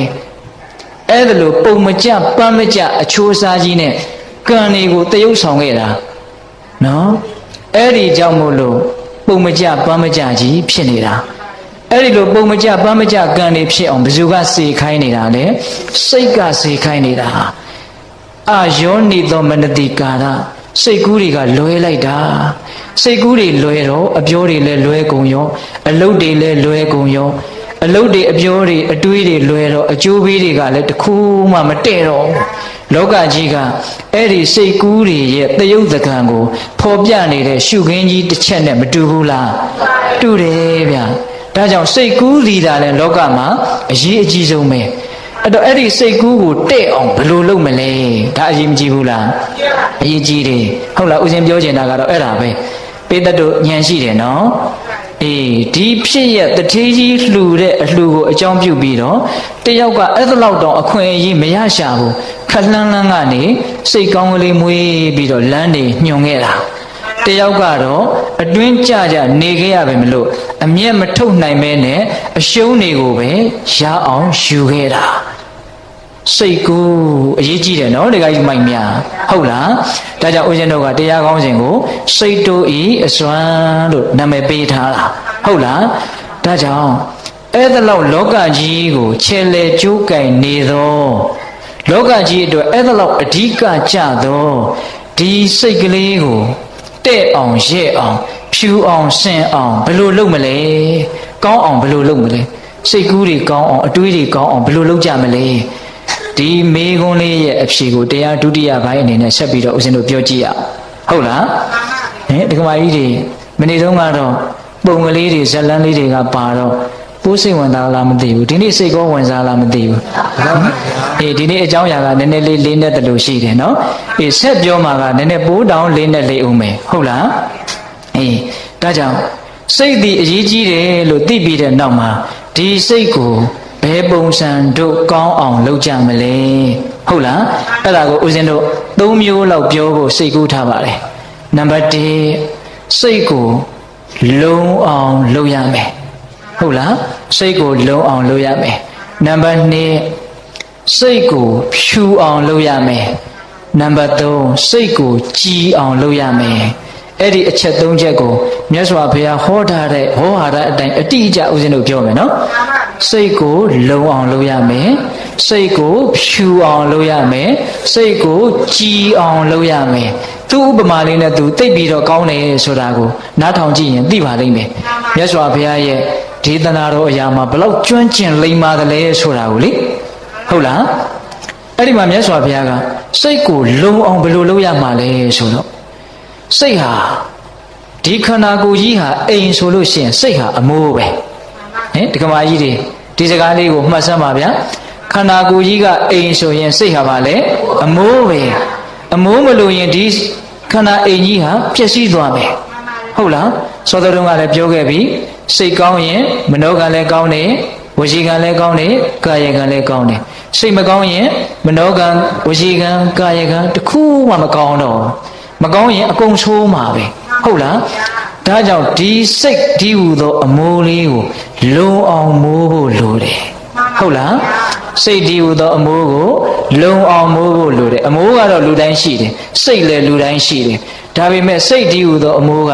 အကြားအပေါက်တွေများနေတော့မိုးရွာတိုင်းယိုကြတယ်ယိုတိုင်းအကာတွေကိုအခင်းတွေကိုတိုင်တွေကိုရွှဲတယ်မကြခင်မှာပဲပုတ်ရွှေ့ပြီးတော့အိမ်ကြီးဟာပျက်စီးသွားတယ်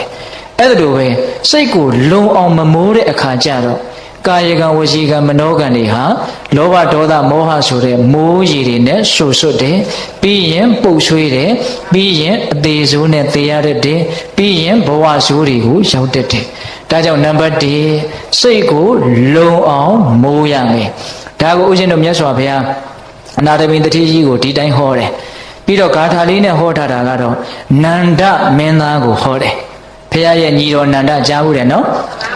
နတ်သမီးလိုချင်လို့တရားအထုတ်သူဆိုပြီးတော့သာသနာတော်မှာနာမည်ဆိုးနဲ့တစ်ချိန်ကပေါ့လေနာမည်ကတိတ်တော့မဆိုးပါဘူးနည်းနည်းပေါ့ဟုတ်လားနောက်တော့သူကဣတရေရပါတယ်ဘယ်လောက်ထိတော်သွားလဲဆိုတော့အိန္ဒြေတွေကိုစောင့်စည်းတဲ့နေရာမှာဣတရေရတယ်ဆိုးတော့ကတော်တော်ဆိုးတယ်ကောင်းတော့လည်းတော်တော်ကောင်းတယ်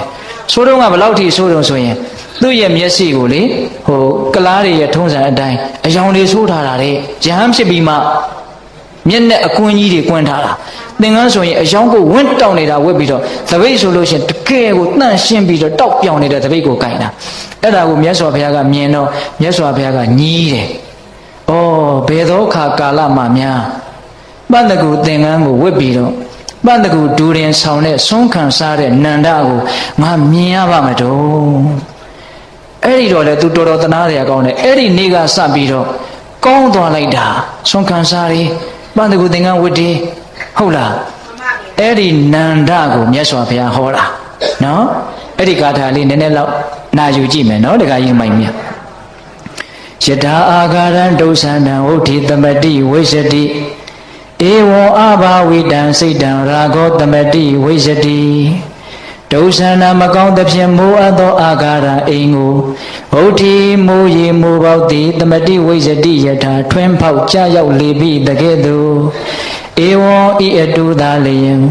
အဘာဝိတံလုံခြုံအောင်မဆောင်လျှောက်မပွားမြတ်အပ်သောစိတ်တံစိတ်ကိုရာဂောယာကအစရှိသောကိလေသာမိုးရီတို့သည်သမတိဝိယတိထွင်းဖောက်ရှို့ကြ၍နေလေပေ၏အိမ်တလုံးကိုကောင်းကောင်းမိုးမထားဘူးဆိုရင်ဒုစန္ဒံမကောင်းသဖြင့်မိုးထားတယ်ဆိုရင်အဲ့ဒီအိမ်ကိုမိုးရီတွေဟာယိုကျပြီးတော့ကြာလာရင်ပုတ်ဆွေးပြီးတော့ပျက်စီးသွားမယ်အဲ့ဒီလိုပဲခန္ဓာကိုယ်အတ္တဘောဓိဟုသောအိမ်မှာစိတ်ဓိဟုသောအမိုးကိုအဘာဝိတံသမထဘာဝနာဝိပဿနာဘာဝနာတို့ဖြင့်ပွားများခြင်းဆိုတာအဲ့ဒါကောင်းကောင်းမိုးတယ်လို့ဆိုတာနော်အဲ့ဒါလို့အဘာဝိတံကောင်းကောင်းမပွားများတော့ကောင်းကောင်းမိုးမထားဘူးပေါ့ကောင်းကောင်းမမိုးတဲ့အတွက်ကြောင့်စိတ်အမိုးကမလုံတဲ့အတွက်ကြောင့်လူချင်းမမောမှုဆိုတဲ့လောဘမိုးရေဟာယိုကျတယ်မကြည်နပ်ဘူးဆိုတဲ့ဒေါသမိုးရေဟာယိုကျတယ်မာနတို့အိတ်သားတို့မစ္စရိယတို့အမျိုးမျိုးသောဆိုးဝါးတဲ့ကိလေသာမိုးရေတွေဟာခန္ဓာကိုယ်အတ္တဘောကိုဆိုဆွတ်ဟုတ်လားအထူးအားဖြင့်မနောကံကိုအရင်မဆိုဆွတ်ဘူးလားဆိုဆွတ်တယ်ပြီးရင်ဝစီကံကာယကံလောဘရှိရင်လောဘရှိတဲ့အပြောထွက်တယ်လောဘရှိတဲ့အမှုအရာပြတယ်ဒေါသရှိရင်ဒေါသရှိတဲ့အပြောဒေါသရှိတဲ့အမှုအရာအဲ့ဒါလိုပဲကံ၃ပါးသည်ကိလေသာတို့ဖြင့်ပျက်စီးသွားတယ်ဘာအမိုးမလုံလို့လဲစိတ်တည်ဟူသောအမိုးမလုံလို့ဟုတ်ရလားဒါကြောင့်ဦးဇင်းတို့ဝေဘူးစတော်ဘုရားကြီးကတော့အင်မတန်လိုက်နာဖို့ခက်ခဲတဲ့အဆုံးအမတစ်ခုလို့လည်းပြောလို့ရပါတယ်တရက်မှာ24နာရီရှိတယ်တဲ့အဲ့ဒီ24နာရီကိုတစ်စက်လုံးရအောင်တစ်ချက်မှဝင်လေထွက်လေကိုမလွတ်အောင်တတိကတ်ထားနိုင်မယ်ဆိုရင်တရက်လောက်သာလှုပ်ကြည့်ပါတဲ့အစအဆုံးမအိပ်ဖဲနဲ့စားနေလဲသိသွားနေလဲသိပြောနေလဲသိအဲ့ဒါလောက်စိတ်ကိုစက်အောင်မိုးနိုင်မယ်ဆိုရင်တဲ့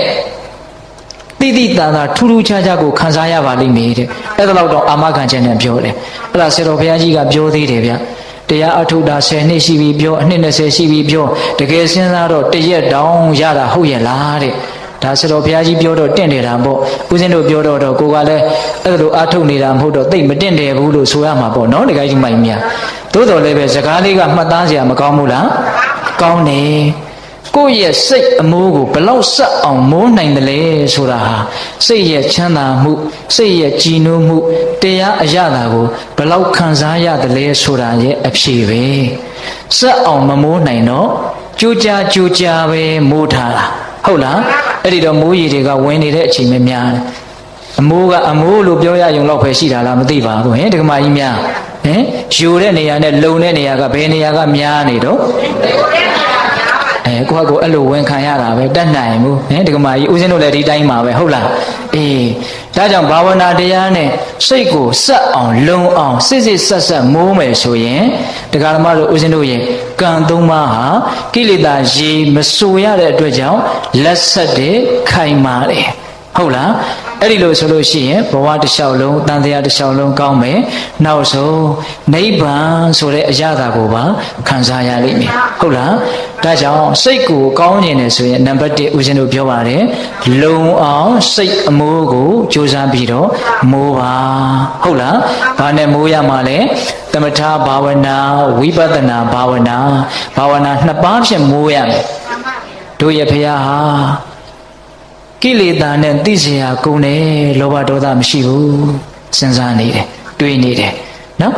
အဲ့ဒါလိုတွေးနေတာဒီသမထဘာဝနာနဲ့စိတ်ကိုမိုးနေတာဟုတ်လားစိတ်အမိုးကိုလုံအောင်လုပ်နေတာအလုံးသောတတ္တဝါတွေကောင်းတော်ကြပါစေချမ်းသာတော်ကြပါစေဘာလုပ်နေတာလဲစိတ်ဒီဟူသောအမိုးကိုမေတ္တာတရားနဲ့လုံအောင်မိုးနေတာလုံနေသူလည်းလုံပါတယ်ဝိပဿနာမှလုံနေလို့မပြောနဲ့ဟ ဟုတ်လားဘုရားနုတ္တိလည်းလုံနေမေတ္တာလည်းလုံနေအတုပလည်းလုံနေမရဏနုတ္တိလည်းလုံနေအာနာပါနလည်းလုံနေနော်အေးအဲ့ဒီတော့သမထဘာဝနာဝိပဿနာဘာဝနာတို့ဖြင့်ပွားများနေတယ်ဆိုရင်မိမိကိုယ်ကိုမိမိစိတ်ကောင်းနှလုံးကောင်းတွေဖြစ်အောင်တနည်းအားဖြင့်စိတ်ဆိုးဒီဟူသောမိုးရေတွေဝင်ရောက်မလာအောင်လုံအောင်မိုးနေတာပိဋကကြီးကဒီလောက်ကြီးဦးဇင်းတို့အကျေကြီးပြောเสียမလိုတော့ဘူးလို့ထင်ပါတယ်ဟုတ်လားဒါကြောင့်ဖြူအောင်လုပ်ရမယ်ကြည်အောင်လုပ်ရမယ်ဆိုတဲ့အပိုင်းလေးကိုပြောခြင်းလို့လုံအောင်လုပ်ရမယ်ဆိုတဲ့အပိုင်းကိုဒီလောက်နဲ့ရက်ရအောင်ဟုတ်လားအေးအဲ့တော့ဦးဇင်းတို့နံပါတ်2စိတ်ကိုဖြူအောင်လုပ်ရမယ်ဒါကိုဦးဇင်းတို့ဘယ်သုတ်တန်တွေကစကားကိုယူပြီးတော့ပြောခြင်းလဲဆိုတော့ဦးဇင်းတို့မေဇိမနိကေမှာဝတ္တသုတ်တန်ဆိုပြီးတော့သုတ်တန်တစ်ခုရှိတယ်အဲ့ဒီမှာမြတ်စွာဘုရားကဘာဟောလဲဆိုတော့ချစ်သားတို့တဲ့စိတ်ကိုဖြူအောင်ကြိုးစားရမယ်တဲ့စိတ်ကိုဘာလုပ်ရမလဲဖြူအောင်ကြိုးစားရမယ်စိတ်ကိုညှဉ်းနှွမ်းစေတဲ့တရားတွေကနေတားဆီးလိုက်ရင်စိတ်ဟာဖြူလာတာပဲစိတ်ဟာပင်ကိုယ်ကဖြူပြီးသားပဲအာဂန္တုဧည့်သည်ဖြစ်တဲ့ကိလေသာတရားတွေကစိတ်ကိုညစ်အောင်အယောင်ဆိုးလိုက်လို့စိတ်ကိုပေးချမ်းအောင်လှုပ်လိုက်လို့စိတ်ဟာညစ်သွားတာစိတ်ညစ်လို့လည်းပဲဒကမာကြီးတွေလည်းအမြဲကြီးတယ်မို့လားစိတ်ညစ်တယ်ညိလားညိရနော်အဲ့ဒီစိတ်ညစ်နေတာတွေကိုဖယ်ပစ်လိုက်ရင်စိတ်ဖြူတာလေးမကြံမေဘူးလားကြံမေအဲ့ဒါကိုမြတ်စွာဘုရားကဥပမာလေးနဲ့ပြောတယ်ဗျအဝတ်တွေနဲ့စီကြီးတွေနဲ့အဝတ်တွေမှာဂျေးတွေညှော်တွေနဲ့ပေးနေတယ်ညစ်နေတယ်ဆိုလို့ရှိရင်အဲ့ဒီအဝတ်ကိုဆေးရောင်တစ်မျိုးမျိုးဆိုးမယ်ဆိုရင်ကိုကြိုက်တဲ့ဆေးရောင်ဆိုးလို့မရနိုင်ဘူးတဲ့အဝါရောင်ဆိုးလည်းပဲအဝတ်ကအညစ်ကြီးဆိုတော့အဝါရောင်မထွက်ဘူးလှပတဲ့အဝါရောင်မထွက်ဘူးညိုညစ်ညစ်ဝါသလိုလိုညိုသလိုလိုညစ်သလိုလိုဒီလိုအရောင်တွေပဲထွက်မှာမို့လားဒီအနီရောင်ဆိုးဆိုးအစိမ်းရောင်ဆိုးဆိုးပင်ကိုအဝိကညစ်နေတဲ့အတွက်ကြောင့်မို့လို့ကြိုက်တဲ့အရောင်ဆိုးလို့မရတာသေချာတယ်လုံးဝလှတဲ့အရောင်တင်လို့မရဘူးအဲ့ဒါလိုပဲတဲ့စိတ်ပေါ်မှာလည်းပဲညှဉ်းနှွမ်းတဲ့စေတသိက်တွေဝင်လာတဲ့အတွက်ကြောင့်စိတ်ကြီးညစ်သွားတယ်ဆိုလို့ရှိရင်အဲ့ဒီစိတ်ညစ်နေတော့ဘဝကောင်းကိုမရနိုင်ဘူးတဲ့နော်ဒကမာကြီးများနော်ညစ်နေတဲ့အဝတ်ကိုကြိုက်တဲ့ဆေးရောင်ခြေလို့မရတယ်လို့ညစ်နေတဲ့စိတ်ကြီးနဲ့ကောင်းတဲ့ဘဝကိုမရနိုင်ဘူးတဲ့ဆိုးတဲ့ဘဝပဲရမယ်ညစ်တဲ့စိတ်ဒီညစ်တဲ့ဘဝကိုပဲပို့မှာပဲပူတဲ့စိတ်ဒီပူတဲ့ဘဝကိုပဲပို့မှာပဲဟုတ်လားအဲ့ဒီလိုပဲတဲ့ဖြူစင်တန်ရှင်းနေတဲ့အဝတ်ကလေးဖြူစင်ပြီးတော့တောက်ပနေတယ်အဲ့ဒီအဝတ်ကလေးကိုကြိုက်တဲ့အယောင်ဆိုးမယ်ဆိုရင်ဆိုးလို့ရပါတယ်ပင်ကိုယ်ကဖြူနေတဲ့အတွက်ကြောင့်ဟုတ်လားအေးဒါကြောင့်စိတ်ဖြူနေတယ်ဆိုရင်တော့ဘယ်ဘဝကိုရချင်တယ်လဲညှို့လိုက်စိတ်ညှို့လိုက်တာနဲ့ကိုကြိုက်တဲ့ဘဝကိုရတယ်ဘာဖြစ်လို့လဲဆိုတော့အဝိဖြူနေတာကိုစိုက်ကြိုက်တဲ့အယောင်ဆိုးလို့ရတယ်လို့မျိုးကောင်းတဲ့ဘဝကိုဖြူတဲ့စိတ်ဟာပေးနိုင်တယ်ဟုတ်ရဲ့လားဒါကြောင့်မြတ်စွာဘုရားကစိတ်ကိုဖြူအောင်ကြိုးစားရမယ်အဝိကလေးနဲ့ဥပမာပေးတယ်နော်အေးအဲ့ဒီမှာမြတ်စွာဘုရားကဆက်ပြီးတော့ပြောတယ်ဖြူနေတဲ့စိတ်ကိုညစ်အောင်ဘယ်တရားတွေကလှုပ်တာလဲဆိုတော့အဲ့ဒီမှာဦးဇင်းတို့ပေးတတ်တော့ဘဟုတုတ္တတရားနဲ့ပတ်သက်ပြီးတော့မှတ်ရမယ်ဗျာအဘိဇ္ဇာဆိုတဲ့ကိုယ်ပစ္စည်းကိုသိပ်ပြီးတော့ဆွဲလန်းတဲ့တရားတွေစိတ်ကိုညစ်အောင်လုပ်တယ်တဲ့တခြားဒေသနာတော်တွေမှာတော့အဘိဇ္ဇာဆိုတာသူများပစ္စည်းမတရားလိုချင်တာကိုအဘိဇ္ဇာလို့ဦးဇင်းတို့ကြားဘူးတယ်သို့တော့ဒီဒေသနာတော်မှာတော့အဘိဇ္ဇာကိုကိုယ်ပစ္စည်းကိုပဲဆွဲလန်းကြီးမျက်နှိုးနေတယ်ဆွဲလန်းနေတယ်ဆိုရင်အဲ့ဒါအဘိဇ္ဇာတဲ့ကိုယ်ပစ္စည်းကိုမျက်နှိုးလုံးအားကြည့်ပြီးတော့သူများအထိမခံနိုင်ဘူးအကြည့်မခံနိုင်ဘူးတိမ်ပါသွားမှရော့သွားမှတိတ်ကြောက်နေတာပေါ့နော်သူများပစ္စည်းကိုမတရားလိုချင်တာကြတော့ဝိသမလောဘတဲ့ဒီမှာတော့အဲ့လိုသုံးတယ်အဲ့ဒီအဘိဇ္ဇာဗျာပါဒအဘိဇ္ဇာဝိသမလောဘသည်စိတ်ကိုညစ်အောင်လုပ်တယ်တဲ့နောက်ဗျာပါဒသူများကိုညှင်းဆဲခြင်းတာစိတ်ကိုညစ်အောင်လုပ်တယ်နော်ကောရဆိုတဲ့ဒေါသသည်စိတ်ကိုညစ်အောင်လုပ်တယ်ဥပနာဟဆိုတဲ့ယံညိုးဖွဲ့ခြင်းသည်စိတ်ကိုညစ်အောင်လုပ်တယ်ဟုတ်လားပြီးတော့မက္ခဆိုတဲ့သူကျေးဇူးကိုချီးဖြက်ခြင်းတရားသည်စိတ်ကိုညစ်အောင်လုပ်တယ်ပလာသဆိုတဲ့ဂုံပြိုင်ခြင်းတရားလည်းစိတ်ကိုညစ်အောင်လုပ်တယ်ဂုံပြိုင်နေတဲ့တစုံတယောက်ကိုမြင်ရင်တွားပြီးတော့ငါကဘယ်လိုသူကဘယ်လိုတန်းပြီးတော့စဉ်းစားတယ်နော်တခါကြီးတမိုင်းများအဲ့ဒါကိုဘယ်လိုခေါ်မလဲပလာသဟုတ်လားပြီးတော့အိတ်တာဆိုတဲ့မနာလိုတဲ့တရားဟာစိတ်ကိုညစ်စေတယ် မစ္စရိယဆိုတဲ့ဝင်တိုတဲ့တရားဟာစိတ်ကိုညစ်စေတယ်ဟုတ်လားပြောထားတဲ့ပါဠိစကားလေးတွေမှတ်စေခြင်းတယ်ဗျာကိုယ်ထဲရောက်ရင်တော့ဒါသိရမှာပါဟုတ်လားအိတ်တာမစ္စရိယပြီးတော့မြတ်စွာဘုရားဘာဆက်ပြောတော့ဆိုတော့မာယာတာထေယဟန်ဆောင်လှက်ပတ်တာရှိတဲ့အပြစ်တွေကိုမရှိသလိုလိုဟန်ဆောင်ပြီးတော့ကောင်းသလိုလိုဟန်ဆောင်ပြီးတော့နေတာမာယာမရှိတဲ့ဂုဏ်တွေကိုရှိသလိုလိုတော်သလိုလိုလုပ်ပြီးတော့နေတာတာထေယလှက်ပတ်ခြင်းကောက်ကျစ်ခြင်းဒီစိတ်ရဲ့အညစ်အကြေးဟုတ်လားပြီးတော့မာနအတိမာနဒီစိတ်ရဲ့အညစ်အကြေးနော်ထောင်လွှားတယ်လွန်လွန်ကဲကဲထောင်လွှားတယ်အတိမာနဟုတ်လားအဲ့ဒါတွေကစိတ်ကိုညစ်အောင်လုပ်မယ်တဲ့ပြီးတော့မဒပမာဒဒီစိတ်ရဲ့အညစ်အကြေးတဲ့မဒဆိုတာရှင်းမှုတာကိုယ့်အခြေအနေလေးကိုตายာနေတာပေါ့ရှိတယ်နော်ဘုထုရှင်တွေမှာပမာဒဆိုတာကတော့ကုသိုလ်တရားတွေနဲ့တဘာဝအမှန်တွေကိုမေ့လျော့နေတာပမာဒပြောသွားတာတွေအများကြီးနော်အဘိဇာဝိသမလောဘသည်စိတ်ကိုညစ်အောင်လုပ်တယ်ဗျာပါဒကောဒရံညိုးဖွဲ့ခြင်းဥပနာဟဆိုတာသည်စိတ်ကိုညစ်အောင်လုပ်တယ်မက္ခခြေစုကံခြင်းပလာဒဂုံပြိုင်ခြင်းဆိုတာသည်စိတ်ကိုညစ်အောင်လုပ်တယ်ဟုတ်လားပြီးတော့ကြံသေးတယ်ဗျဥစဉ်မိတ်သွားတယ်ထံဘခက်ထန်ခြင်းဆိုတဲ့တရားရဲ့တာရံဘချုပ်ချယ်ခြင်းဆိုတဲ့တရားရဲ့စိတ်ကိုညစ်အောင်လုပ်တယ်ဒါလူတွေမှာသိပ်ဖြစ်တယ်နော်ကိုအခိုင်အမာပေါ့ကောင်းမော့ပြီးတော့တိုင်ကြီးတိုင်လို့ထောင်ကြီးနေတယ်တင်းကြီးနေတယ်အဲ့ဒါပါလေထံဘခက်ထန်ခြင်းတဲ့အဲ့ဒါစိတ်ကိုညှဉ်းနှွမ်းစေတယ်နောက်တာရံဘတဲ့ချုပ်ချယ်ခြင်းသူများကိစ္စကိုဝင်ပြီးတော့ပါခြင်းတာစွတ်ဖက်ခြင်းတာပေါ့နော်ဒီလိုမလုပ်နဲ့ဟိုလိုလုပ်အမျိုးမျိုးပါဇက်ကပြောလို့မရစိတ်နဲ့တော့အ ਨੇ ဆုံးမလုပ်နေလေဝင်ပြီးတော့စွတ်ဖက်နေတယ်အဲ့ဒါပါလေချုပ်ချယ်တာအဲ့ဒါမျိုးသည်စိတ်ကိုညှဉ်းနှွမ်းစေတယ်အိတာမစ္စရိယဟုတ်လားမာယာတာထေယဓမ္မတာရံဘမာနအတိမာနမဒပမာဒရှင်မှုချင်းမေးလျော့ခြင်းအဲ့ဒီတရားတွေဟာဒကာမတို့ဦးဇင်းတို့ရဲ့စိတ်ကိုညှဉ်းနှွမ်းအောင်လုပ်နေတာတဲ့ဒါဦးဇင်းကကြည်ကြည်ပြန့်ပြန့်လေးပြောလိုက်တာနော်အဲ့ဒီညှဉ်းနှွမ်းကြောင်းတရားတွေမရှိအောင်ကြိုးစားရင်စိတ်ဟာဖြူစင်လာမယ်ဖြူစင်သောစိတ်သည်ကောင်းသောဘဝကိုပေးမယ်ဖြူစင်သောအဝတ်ကိုကြိုက်တဲ့အယောင်ဆိုးလို့ရတယ်လို့မျိုးညှဉ်းနှွမ်းသောစိတ်သည်ဆိုးတဲ့ဘဝကိုပေးမယ်ညှဉ်းနှွမ်းတဲ့အဝတ်ကိုကြိုက်တဲ့အယောင်ဆိုးလို့မရတယ်လို့မျိုးသူပေါက်ချင်တဲ့အယောင်ပေါက်သွားမှာပဲလေပင်ကိုအဝတ်ကြီးကဘာဖြစ်နေတာလဲညှဉ်းနေတာကိုဟုတ်လားဒါကြောင့်ဒုတိယနံပါတ်1စိတ်ကိုဖြူအောင်ကြိုးစားရမယ်အဲ့ဒါလဲဘာဝနာနဲ့ကင်းပြီးတော့မဖြစ်နိုင်ဘူးဟုတ်လားသမထဘာဝနာဝိပဿနာဘာဝနာတို့ဖြင့်ယခုနကဥစဉ်ပြောခဲ့တဲ့ညှဉ်းနှွမ်းကြောင်းတရားတွေကိုဖယ်ရှားမယ်ဆိုရင်စိတ်ဟာဖြူလာလိမ့်မယ်ဟုတ်လားနောက်နံပါတ်3စိတ်ကိုကြည်အောင်လုပ်ရမယ်တဲ့မဖြစ်အောင်လုပ်ရမယ်စိတ်ကိုကြည်အောင်လုပ်ရမယ်ဆိုတာကိုဦးဇင်းတို့အင်္ဂုတ္တပါဠိတော်ဧကနိပတ်မှာလာတဲ့စကားလေးကိုယူပြီးတော့ပြောပြတယ်မြတ်စွာဘုရားဟောတယ်တစုံတစ်ယောက်သောမျက်စိအမြင်ကြည်တဲ့ပုဂ္ဂိုလ်တစ်ယောက်ဟာတဲ့ရေကန်ကြီးတစ်ကန်ရဲ့ကမ်းပေါ်မှာရပ်ပြီးတော့နေတယ်ဒါပေမဲ့အဲ့ဒီရေကန်ကြီးကလေတွေတိုက်လို့ဘောင်မင်းတွေခတ်နေတယ်ပြီးတော့ရေတွေကလည်းနောက်ကြည့်ပြီးတော့နော်အနေတွေလည်းထားပြီးတော့အဲ့ဒါလို့ရေကဝါသလိုလိုနီသလိုလိုနဲ့နောက်ကျူပြီးတော့ဘောင်မင်းတွေခတ်လှိုင်းတွေထနေတယ်ဆိုရင်အဲ့ဒီရေထဲမှာရှိတဲ့ကြောက်သွားတွေခရုတွေကြောက်စရစ်ခဲတွေငါးတွေလိတ်တွေကိုမြင်နိုင်မှမလားတဲ့မမြင်နိုင်ဘူးဘာဖြစ်လို့လဲရေကနောက်ကျူနေလို့ဟုတ်လားရေကနောက်ကျနေလို့ရေထဲမှာရှိတဲ့အရာကိုလုံးဝမမြင်နိုင်ဘူးဝါသလိုလိုနီးသလိုလိုအယောင်ကြီးကိုပဲမြင်ရမယ်ဟုတ်လားအဲ့ဒါလိုပဲတဲ့မြတ်စွာဘုရားကဥပမာပေးတာဧဝမေဝခောဤအတူသာလျင်အာဝိလေနစိတ်တေနညှဉ်းနှွမ်းသောစိတ်ဖြင့်အတ္တတမိမိရဲ့အကျိုးစီးပွားကိုညတ္တိတိသိမြင်ရလိမ့်မယ်ဆိုတဲ့ဧတံဌာနဤအကြောင်းသည်နဝိဇ္ဇတိမရှိနိုင်ဘူး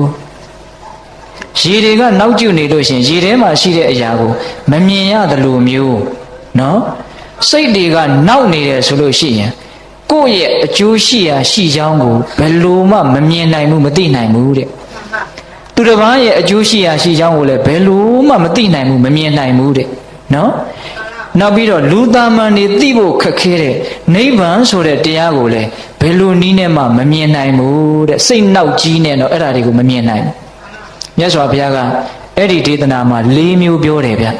နော်ရေနောက်နေရင်ရေထဲကအရာတွေကိုမမြင်ရတယ်လို့မျိုးစိတ်နောက်နေရင်လည်းမမြင်ရမယ့်အရာ၄မျိုးရှိ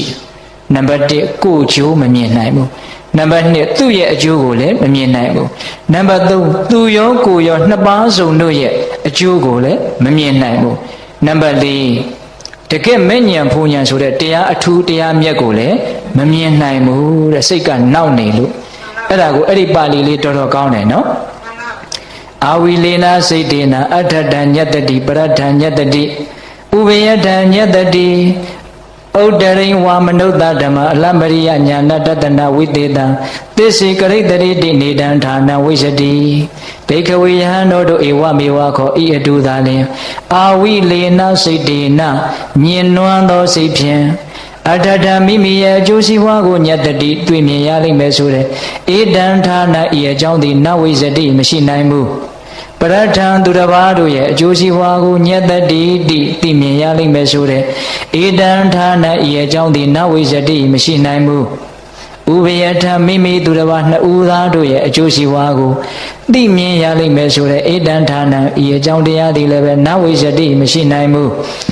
ဩတရိဝါမနုဿဓမ္မလမရိယညာဏတတနာဝိသေတံ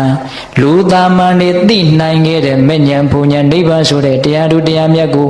သိနိုင်လိမ့်မယ်မြင်နိုင်လိမ့်မယ်ဆိုတဲ့ဧတံဌာနဤအကြောင်းဒီလည်းပဲနဝိသတိမရှိနိုင်ဘူးစိတ်တွေကညစ်နေတဲ့အတွက်ကြောင့်နောက်နေတဲ့အတွက်ကြောင့်ဘာလဲတကယ့်အကျိုးစီးပွားအစစ်မှန်တွေကိုမသိနိုင်ဘူးတဲ့လူတယောက်ကတော့ကံပေါင်းမှာရက်နေတယ်ဒါပေမဲ့အဲ့ဒီကံကခုနကပြောတဲ့ကံမျိုးမဟုတ်ဘူးရေကကြီးပြီးတော့စိမ့်နေတယ်လေမတိုက်တော့ကြောင့်ရေမျက်နှာပြင်ကငြိမ်နေတယ်အဲ့ဒီတော့ရေထဲမှာသွားနေတဲ့ငါးလေးတွေကိုလည်းမြင်ရတယ်ကြောက်စရိတ်ခဲတွေကိုလည်းမြင်ရတယ်။အိုချံပဲ့တွေတဲ့ရောက်သွားတွေတဲ့ဘုရားကတော့စေတနာနဲ့မေတ္တာနဲ့တိတိကျကျပြောတယ်နော်။အေးရောက်သွားတွေတဲ့အိုချံပဲ့တွေတဲ့အဲ့ဒါတွေကိုလည်းရေကနေအပေါ်ကနေကြည့်လိုက်တော့ဗာလဲဒူးယူပေါက်ကြီးပြီးတော့နေတာဆိုတော့မြင်နေရတယ်။ဟုတ်လား။အဲ့ဒါလိုပဲတဲ့ကြည်လင်တဲ့စိတ်နဲ့ဆိုလို့ရှိရင်တော့တနည်းအားဖြင့်မနောက်ကျတဲ့စိတ်နဲ့ဆိုရင်တော့ကိုယ့်ရဲ့အကျိုးစီးပွားရှိရာရှိကြောင်းကိုလည်းချမ်းသာရာချမ်းသာကြောင်းကိုလည်းမြင်တယ်သူများရဲ့အကျိုးစီးပွားကိုလည်းမြင်တယ်နှစ်ဦးသားတို့ရဲ့အကျိုးစီးပွားကိုလည်းမြင်တယ်နိဗ္ဗာန်ကိုလည်းမြင်တယ်တဲ့အနာဝိလေနာစိတ်တေနာအဋ္ဌတံညတတိအနာဝိလေနာမညင်နွမ်းသောစိတ်တေနာစိတ်ဖြင့်အဋ္ဌတံမိမိရဲ့အကျိုးစီးပွားကိုညတတိသိမြင်ရလိမ့်မယ်ဆိုတဲ့ဧတံဌာနဤအကြောင်းတရားသည်ဝိဇ္ဇတိထင်ရှားစွာရှိနေပါ၏စိတ်ကမနောက်တဲ့အတွက်ကြောင့်ကိုယ့်ရဲ့အကျိုးစီးပွားကိုမြင်ကိုမြင်တယ်နော်စိတ်ကလေးကြည်တာနဲ့လောကကြီးရဲ့အကျိုးရှိရာရှိကြောင်းကိုလည်းမြင်တယ်နောက်ဆုံးတရားဓုတရားမြတ်ကိုလည်းမြင်တယ်ဒါကတော့နောက်ဆုံးကိုပြောလိုက်တာနော်တရားဓုတရားမြတ်မရခင်မှာလည်းပဲငါစိတ်ချမ်းသာအောင်ဘယ်လိုလုပ်ရမလဲစိတ်မဆင်းရဲအောင်ဘယ်လိုလုပ်ရမလဲဟောလောကီလိုပြောမယ်ဆိုရင်တော့စီးပွားရေးဘယ်လိုလုပ်ရမလဲဆွဆံရေးဘယ်လိုလုပ်ရမလဲကျမ်းမာရေးဘယ်လိုလုပ်ရမလဲကောင်းတာမှန်သမျှအကုန်လုံးမြင်တယ်နော်စိတ်ကနောက်နေရင်ကောင်းတာမှန်သမျှလောကီလိုလည်းမမြင်ဘူးလောကုတ္တရာလို့ဆိုတော့ပို့ပြီးတော့ဝေးရောဟုတ်လားဒီမိုင်းများဒါကြောင့်အရေးကြီးတယ်ဒီတရားလေးဟုတ်လားဒီကိစ္စမိုင်းများစိတ်နောက်နေရင်ဘာမှကောင်းတာမမြင်ရတော့ဘူးစိတ်ကြီးနေရင်တော့ကောင်းတာတွေအကုန်လုံးမြင်ရတယ်ဒါကြောင့်မိမိရဲ့စိတ်ကလေးကိုကြည်အောင်ကြိုးစားဖို့မလိုဘူးလားလိုပါတယ်အေးအဲ့တော့နောက်အောင်လုပ်တာကဘာတွေတော့ဟောလာပြန်ပြီနော်စောတော်တုန်းကအဝတ်ကလေးကိုညစ်နေတယ်တဲ့ကြိုက်တဲ့အယောင်ဆိုးမရဘူးတဲ့ညစ်အောင်လုပ်တာကဘာတွေတုံးဆိုဥစဉ်အများကြီးပြောခဲ့တယ်နော်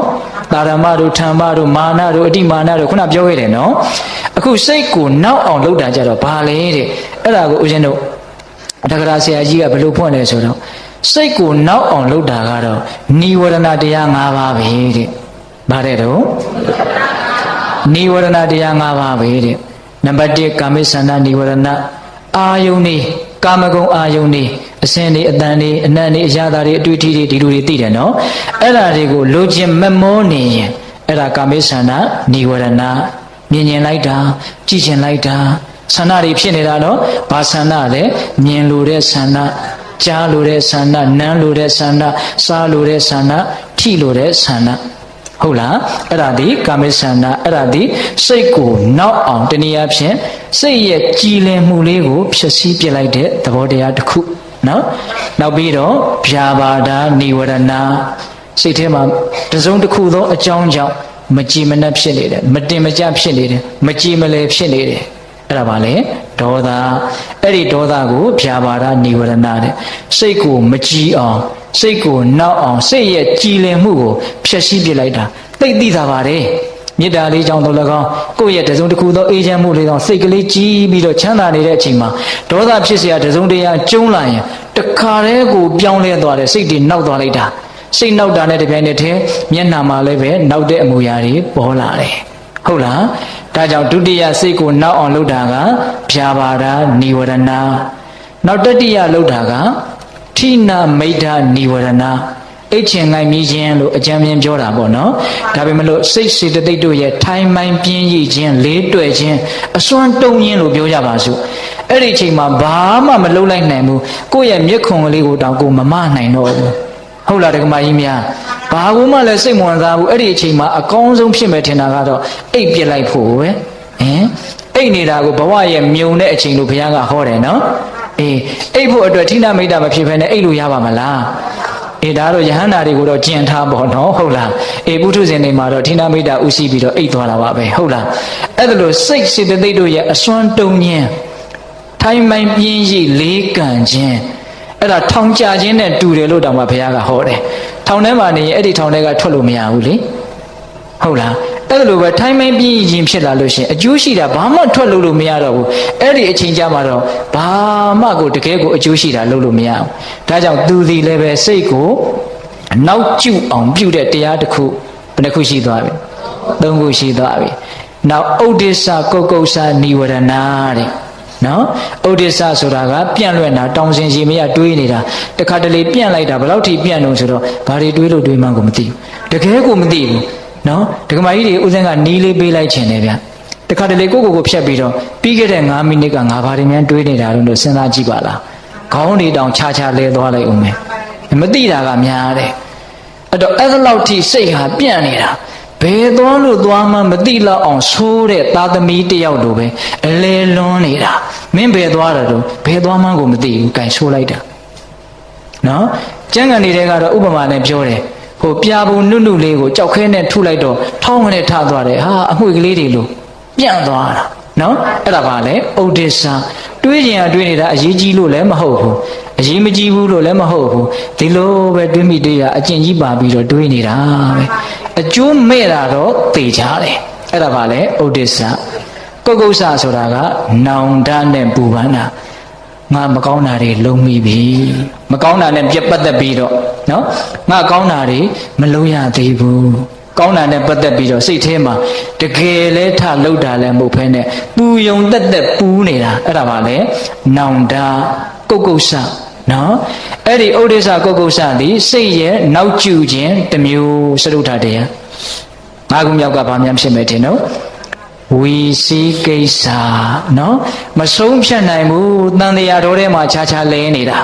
မဝီခွဲနိုင်ဘူးနော်ဘုရားအကြောင်းတွေးလိုက်လဲခက်ရှုပ်ရှုပ်ပဲစိတ်ထဲမှာသိမရှင်းဘူးဟုတ်မှဟုတ်ရလားဘယ်သူကများဘုရားကိုတိတိကျကျသိတာတော့မိတာတော့တရားကတကယ်လား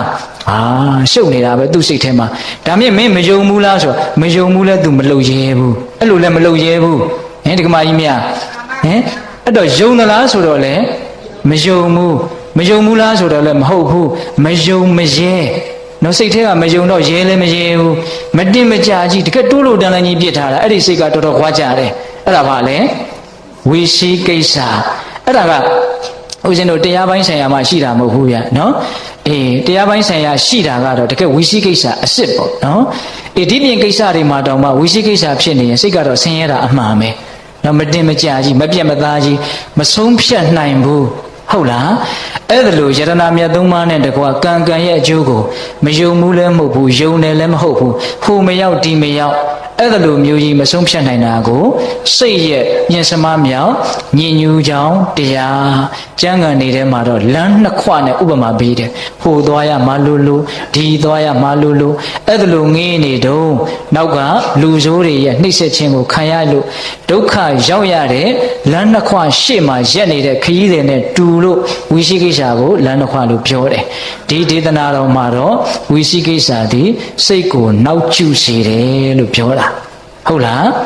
ဒါကြောင့်စိတ်ကိုကြည်ခြင်းတယ်ဆိုရင်စိတ်ကိုနောက်စေတတ်တဲ့အရာတွေကိုဘာလို့ရမလဲဖယ်ရှားရမယ်နောက်စေတတ်တဲ့အရာသည်နိဝရဏတရား၅ပါးဒီနေရာမှာတော့စိတ်နောက်ကြောင်းတရားလို့ဟောတယ်တချို့နေရာတွေမှာကြတော့စိတ်ကိုအမှန်တရားနဲ့မိမိရဲ့ကြားမှာမမြင်အောင်ဖုံးကွယ်ထားတဲ့အပိတ်အပင်အတားအဆီးအကားအကွယ်လို့လည်းဟောတာရှိသေးတယ်နိဝရဏဆိုတဲ့ပါဠိရဲ့ဓာတ်ရဲ့အဓိပ္ပာယ်ကပိတ်ပင်ခြင်းတားဆီးခြင်းကာကွယ်ခြင်းမမြင်ရအောင်ဖုံးလွှမ်းခြင်းလို့အဓိပ္ပာယ်ရတယ်ဟုတ်လားအေးထားပါတော့အဲ့တော့ဦးဇင်းတို့တတိယပြောလိုက်တာကဘာလဲစိတ်ကိုကြည်အောင်လုပ်ရမယ်ဟုတ်လားစိတ်ကြည်ပြီဆိုရင်ကိုယ်ကျိုးစီးပွားကိုလည်းမြင်တယ်သူတစ်ပါးရဲ့ကျိုးစီးပွားကိုလည်းမြင်တယ်နောက်ဆုံးအထွတ်အထိပ်ကိုပြောလိုက်မယ်နိဗ္ဗာန်ကိုတောင်မြင်တယ်ကျန်တာဆိုတာအသေးအမွှားပါဟုတ်လားဒါကြောင့်ဘေးသားပေါင်းသူတော်တို့စိတ်ကြည်ဖို့မလိုဘူးလားစိတ်ကြည်ဖို့ဆိုရင်စိတ်ကိုနောက်အောင်ပြုစားတတ်သောနိဝရဏတရား၅ပါးကိုဖယ်ဖို့လိုတယ်ဖယ်မယ်ဆိုရင်ဖယ်เสียတရားရှိရမယ်အဲ့ဒါဒီလည်းပဲသမထဘာဝနာဝိပဿနာဘာဝနာဒီပင်ဖြစ်တယ်ဟုတ်လားဒါကြောင့်စိတ်ကိုနံပါတ်1လုံအောင်လုပ်ရမယ်နံပါတ်2စိတ်ကိုဖြူအောင်လုပ်ရမယ်နံပါတ်3စိတ်ကိုကြည်အောင်လုပ်ရမယ်ဘာဖြစ်လို့လဲဆိုတော့မလုံသောစိတ်မဖြူသောစိတ်မကြည်သောစိတ်ဒီတရားဓမ္မဆိုဦးဇင်းတို့ဒါမှမဟုတ်လောကကြီးတစ်ခုလုံးကိုအကြီးအကျယ်ဒုက္ခတွေပေးနေတာဟုတ်လားတရားဓမ္မဆိုဦးဇင်းတို့ကိုလည်းပဲ